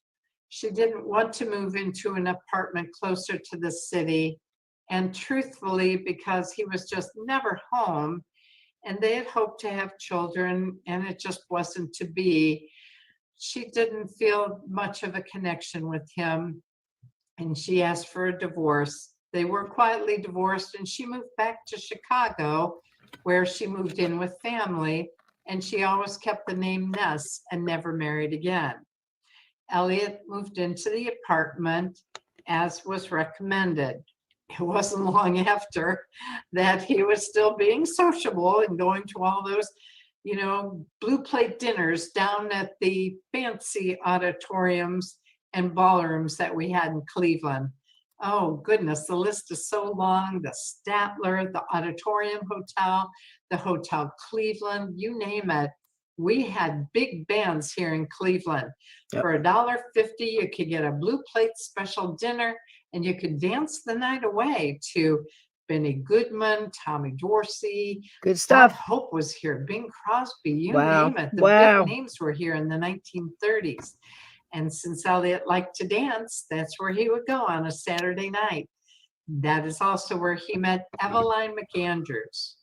Eveline McAndrews was an artist, and she was the lady who would draw the dress advertisements for the press and the plain dealer. Just like my mama. See, back in the 1930s, they did not photograph models wearing dresses. They were all hand sketched. And My mom did that. Eveline is the one that sketched them for the press and the plain dealer. She was a very accomplished author. In fact, Look at those drawings. they fell in love, and it wasn't time at all before they got married. In fact, about 10 months after Edna left town, he and Eveline decided to get married. It was under her married name of Ness that she wrote 2 books such as Sam Bangs and Moonshine and Yek Ek. She eventually became such a prolific author and illustrator, she even won the Caldecott Medal under the name Eveline Ness. Wow. It was while they were married that they lived love this down house. in this house in the Clifton Lagoons, right at the mouth of the Rocky River, looking towards Lake Erie. It's a cool house, yeah. The first layer of this home, as you can see the seam between the first floor and the second floor, the first floor building was built by Alexander Winton. Winton being the man who invented the Winton automobile in the 1890s. He had his mansion up where you might know Winton Place to be or Pier W Restaurant. That was the land where his mansion was, and this 1-floor building was just used to put in his sails when he came in off of the lake. It was the second owner, whom I'm sure you've heard of, Vernon Stouffer of Stouffer Foods, who built the second floor and the map room on the 3rd floor. The Stouffer brothers were so grateful to Eliot Ness for having rousted a lot of organized crime out of the city that they asked Eliot if he would like to live in this home since Vernon Stouffer wasn't using it. It was only intended as a place where the grandchildren could change into their swimming suits when they came to visit the beach.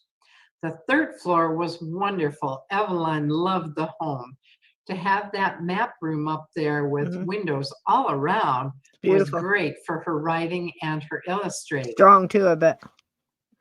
It was closer to downtown Cleveland, and so it was a little easier for Eliot Ness to get down to work every day. And Eveline was always very busy because at that time, an artist, as she was for the Press and Plain Dealer, still worked at home. She also taught classes at the Cleveland Institute of Art with Victor Schreckengost. And Victor Schreckengost told me that he went to some parties down here at this house in the lagoons, and it was inevitable that they were at a party when Eliot Ness would be called out on the line of duty because something was happening on the streets of Cleveland. Victor said it was pretty exciting that sometimes he was even invited to come along and to watch what was going on. Of course, at that time in the mid to later 30s, Here we go. the one thing was really a problem bothering Eliot Ness, and that was the Kingsbury Run murders. We had a mad butcher somewhere in the city who was victimizing the residents, mostly of the Kingsbury Run hobo camps, you might call them. People were living down in cardboard shanties down in the flats on the east side of the river, right where the railroads slow down to come into the city. Okay, so I'm going to stop it there. I'll tell you why. I've got a little presentation of my own that I wanted to bring forward to you guys. Let's do this.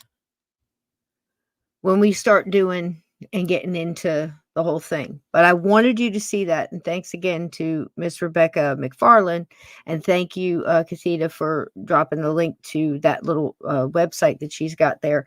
Again, she is a librarian historian, been in lifelong Clevelandite, I guess you say, and Clevelander. I think that's what they call themselves. And she's really fantastic. I just love her. I love her attitude, and I love what she's doing.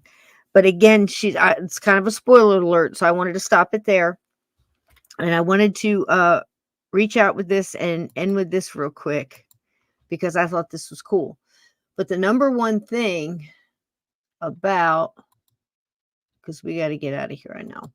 The number one thing about Eliot is to take in all that. You see, he was on fire. He hit the ground running when he hit Cleveland. They gave him a huge job and he didn't balk. He looked at it. He put out all the fires.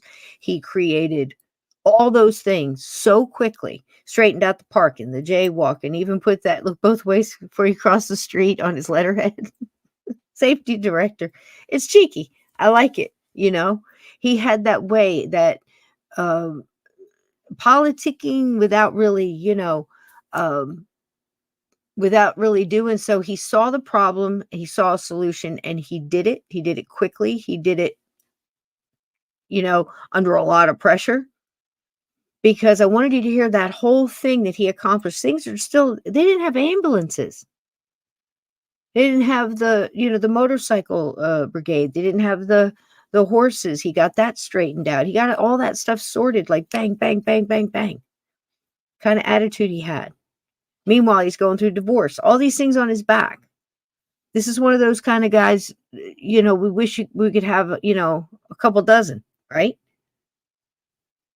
And then on top of that, he's got a mad killer on the loose.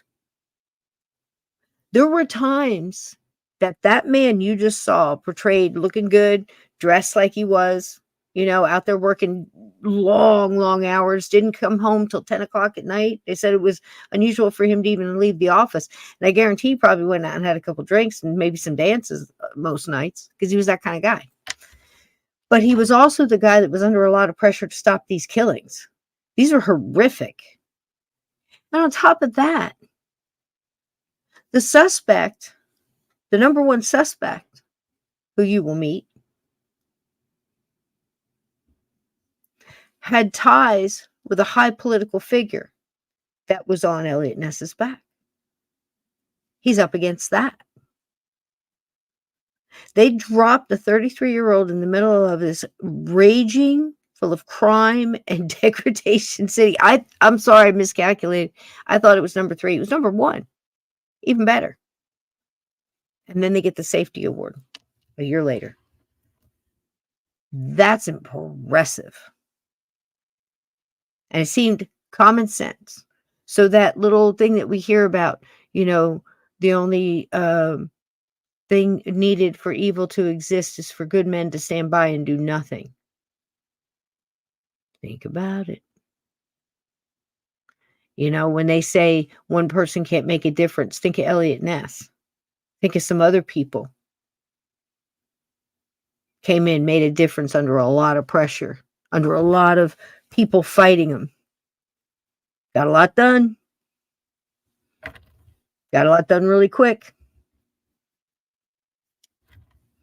And at the same time, this man, not narcissistic, but in a, I know this is my own words, in a quest, I think, sounds big, but I think it fits, to record history, kept everything. And I found a little clip, and we're going to finish with this, and then I guess we're going to have another one on the torso. We'll do that Sunday together. If I don't have somebody scheduled, I don't think I do, but I'll double check. We're going to have to finish with that because there's just so much. And if you're going to do big guns like this, you got to let it breathe, right? So at the same time, this man was the kind of man that kept everything, all the clippings, was proud, and chuckled it off, because a man created a comic strip called Dick Tracy based on him. Probably the early Untouchables, really. Look how big Dick Tracy was. And had Al Capone as another character. Steve and I talked about that last week. And not only that, he cut out the cartoons, he cut out the criticisms, and he cut out the good headlines as well as everything. And he kept it all, and he kept the letters. And it wasn't out of narcissism, like I said. It was out of chronicling history. And this is a little proof of it. I thought this was a real treat. So we'll watch this, and then we'll get on out of here. Thanks for sticking around. Eliot Ness is a legendary law enforcer associated with Chicago. He helps defeat Capone. But then what?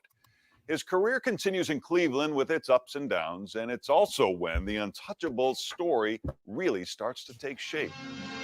WGN, Channel 9 again. The Untouchables book was made into a TV series in 1959 starring Robert Stack as Eliot Ness. But once Stack took down Capone's mob, the writers had to use their imagination to come up with other plots and villains. That made some historians skeptical about Ness's heroics. But as our previous story revealed, much of what was written in Oscar Frehley's Untouchables book in 1957 was true.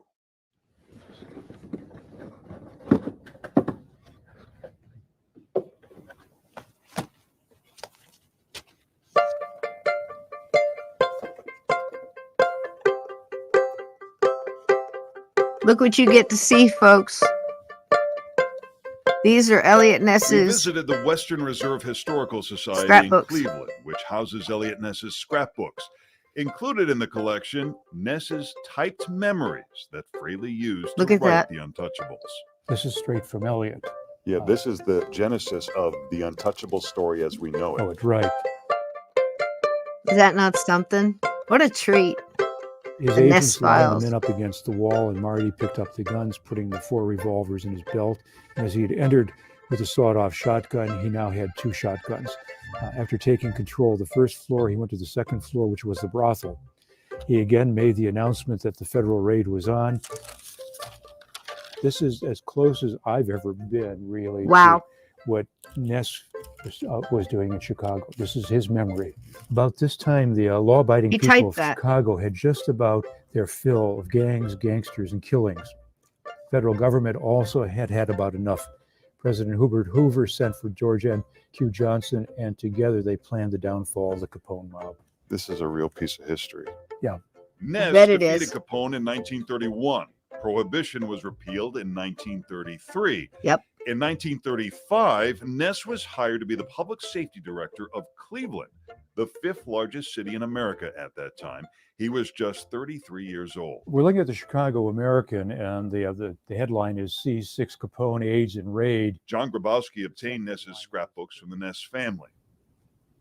While Ness did start a team of incorruptible agents in Cleveland, as he did in Chicago, there was a lot in the scrapbooks about traffic safety and jaywalking. What is the focus of this scrapbook? This is Eliot Ness's career toward its end in Cleveland. This is a 1940s, early 1940s scrapbook. He's still the safety director for the city.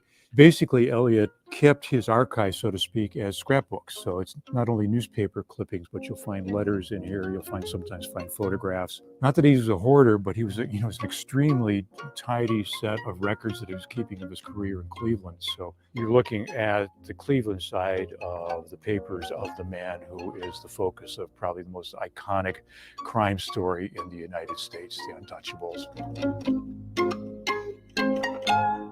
As I flipped through these, I saw what seems like small-time stuff. Jaywalking. Yeah, he's safety director, so it's everything from graft and gambling to jaywalking to Pinball machines. Pinball machines, the whole deal is there. So pinball machines were basically seen as gambling and an easy route to juvenile delinquency. Wow. And you often found pinball machines, almost like slot machines, in bars and other amusement places beyond bars. So, the man who helped take Al Capone out is dealing with pinball machines some 2 decades later. What does it say about him that he kept more than a dozen scrapbooks of himself. I think this basically gets into who he was. He was methodical. He was a modern G-man. He was a cop. He was university trained. And so when Mayor Harold Burton brought him on as a safety director in late 1935, that's what he wanted. He wanted somebody who had logic, order, and sense to straighten out what was a corrupt police department, modernize everything, and deal with the biggest issue in Cleveland at that time, which was gambling. So this wasn't about narcissism. This was about record keeping. This is record keeping. This is what the man is. Yeah. Beyond the jaywalking and pinball, there's a dark twist in Ness's Cleveland chapter. Look at this, guys. A serial killer, at least a dozen deaths. Victims were dismembered with surgical precision. It started before Ness took over, but he continued to supervise the case. This was a brutal dismemberment of 12 people, only 3 of whom were identified. And so that shaped his career. The people who were murdered, they're the transients of the Great Depression.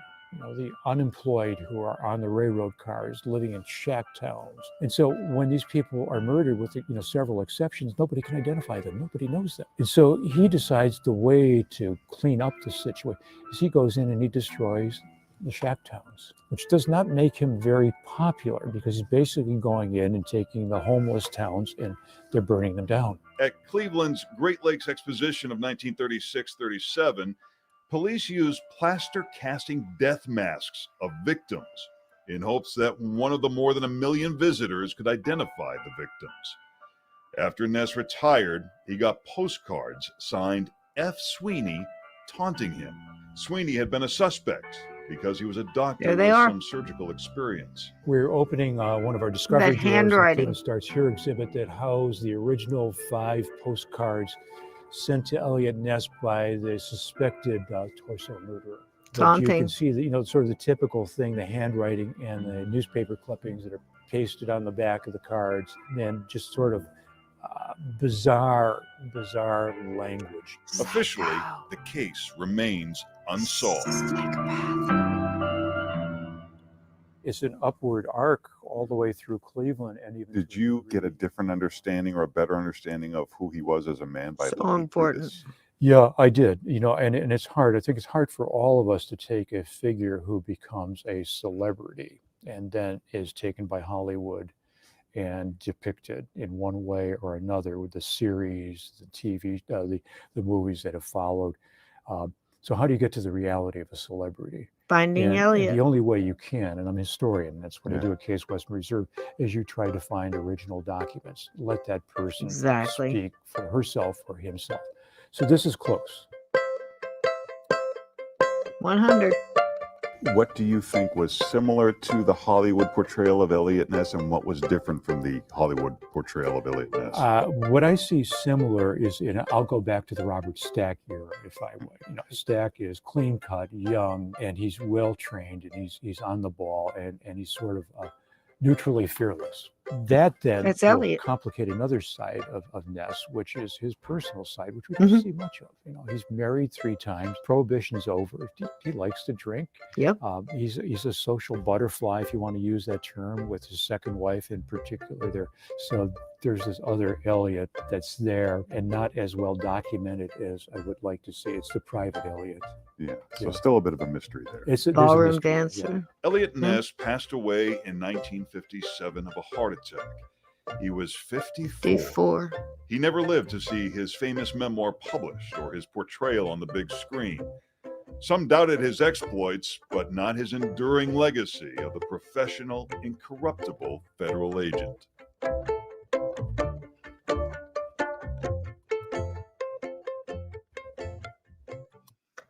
Well, there you have it, folks. If nothing else, I think that we're getting a little closer to seeing Eliot Ness the way he should have been seen and the way he could have been seen.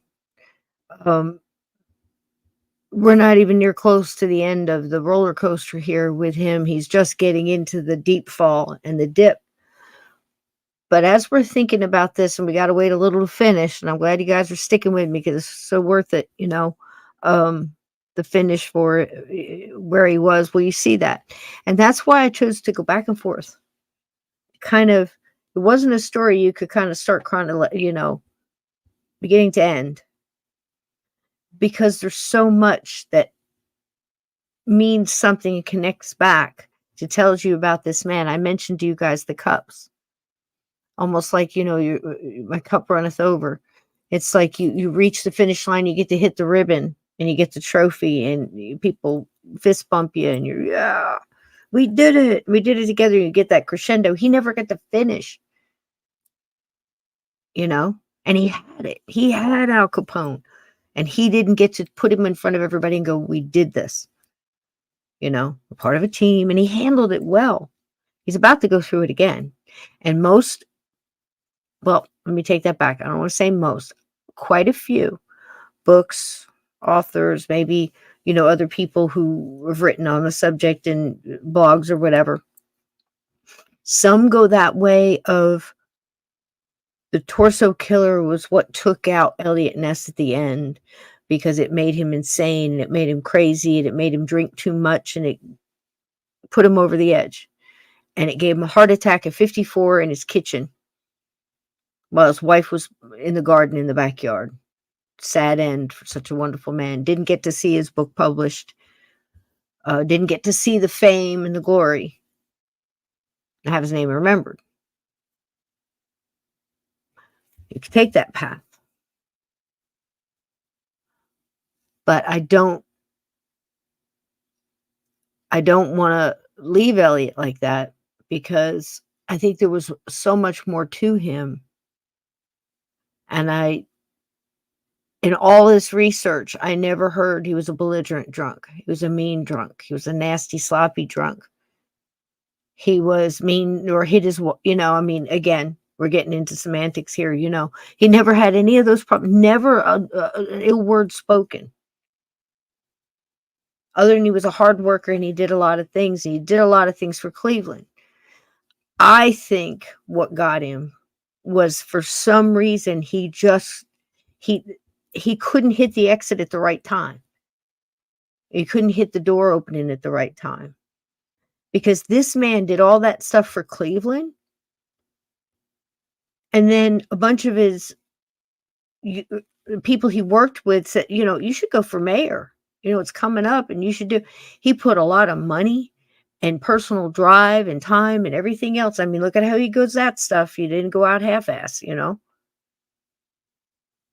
And all his friends said, Eliot, don't do it, because Cleveland is it's a different kind of, they don't even see all the stuff that you've done. It's not registering, and you can't just ride on that and ride on, your past in Chicago. It's not going to work. These other guys are still that corruption and stuff there too. They warned him not to do it, and I've watched interviews with him.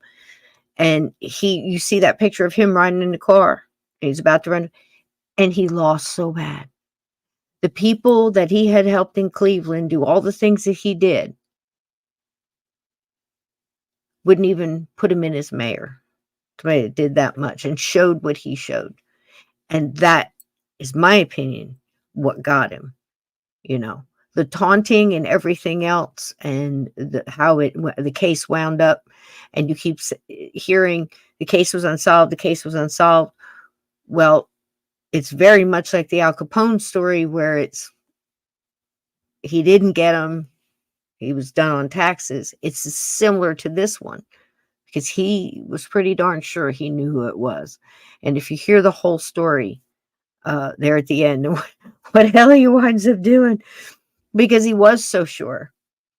And then he had to, again, by the book. I think that's what got him, because this guy did taunt him. If those letters, you saw the postcards, and as well as putting two bodies right under, within view, right below where Eliot Ness's window was in his office. So that'll make you drink. But I still didn't hear he was drinking to excess, or he was a problem. There was one, and I'll leave you with this. He and his wife were out drinking, and They got on a small like fender bender, and his wife hit her forehead. And when she hit her forehead, he got out, he checked her. She was okay. I mean, it wasn't really bad, but he thought her head, it was starting to hurt. She should go to the hospital. He got out of the car, and this is by Eliot's account. I'm paraphrasing, but it's close. He gets out and he talks to the other driver. That driver's okay. And he says, I just want to get my wife to the hospital. Will you follow me to the hospital? So the other driver says, absolutely, let's go. So they go to the hospital. And somehow, this is toward very, very close to the end of his life. Somehow, on the way to the hospital, she changed her mind, so he just went home. And, of course, the other driver, I guess, went to the hospital. And when he got home, they had a phone. He calls the hospital and asks if the other driver had arrived there, was calling the emergency room or whatever to talk to the driver. And they couldn't find the other driver. And he didn't leave his real name. That, my friends, is what did him in. Because the papers got a hold of it.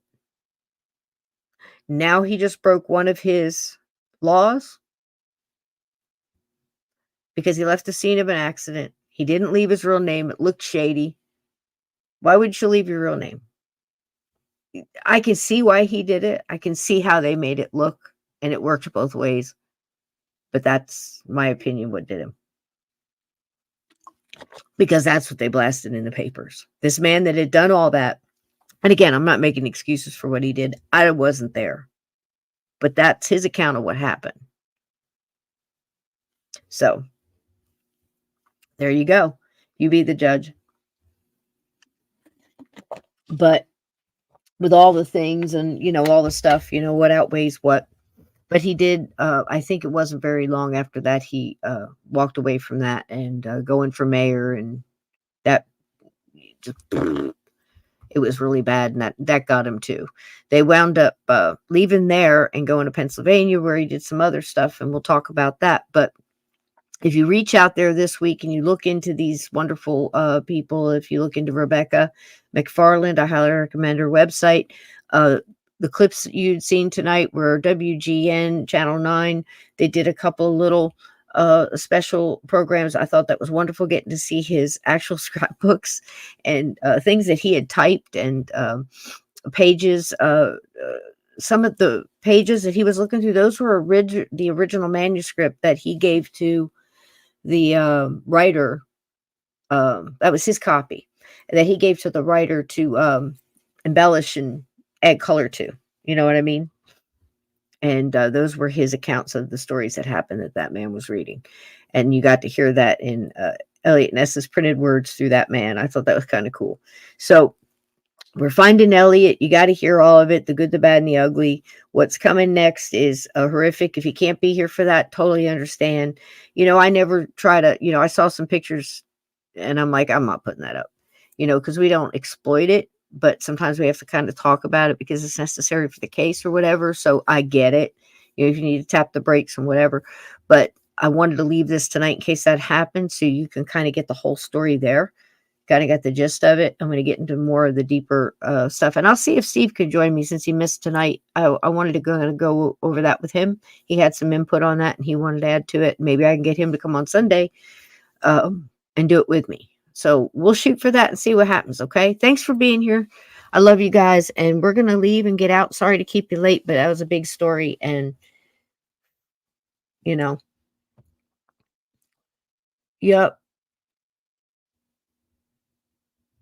I'm trying to catch up here. Is everybody good? I hope you enjoyed it. I hope you got to see, oh, thank you, Ted. A little bit of Eliot, because I thought it was kind of jippy the way some people would talk about him so quickly and not really get down to the root of it, because again, we should have more models like this right now. Again, he was a flawed dude, but who isn't? He did his job and he did it well in a lot of ways. And you can't really even the last part and how whole torso murder thing kind of sort of, like I said, kind of dips there at the end is, can you blame it on the bureaucracy of the times, the red tape, the corruption?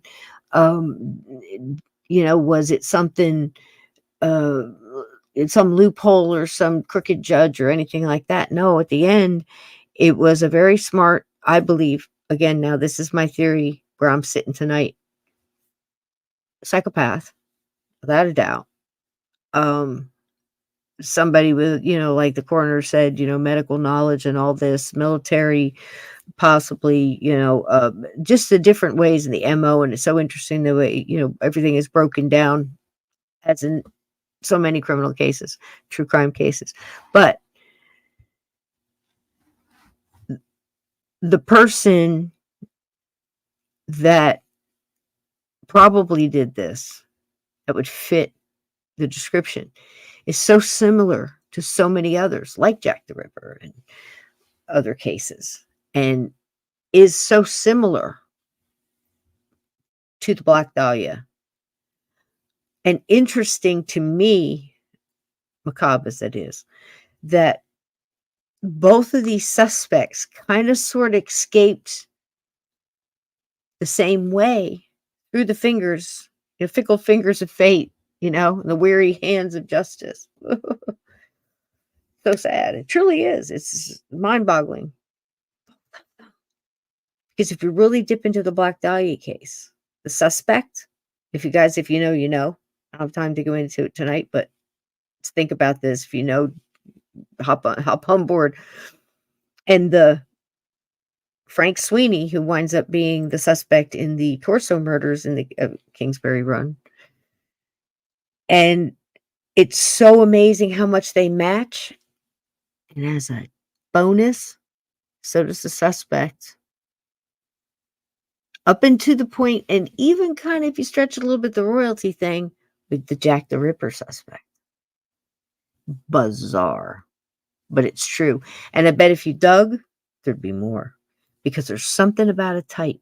There's something about that dark, twisted mind of someone that's been through, already screwed up, go through trauma, put, in a mixer, hit, puree and hit the pulse button. You know what I mean? Just, and then there's all these weird things that they have to do because they're psychopaths, and they have this methodic, rhythmic thing to it, and it's just sick and depraved and deprived and nasty, and monster in human form, these people.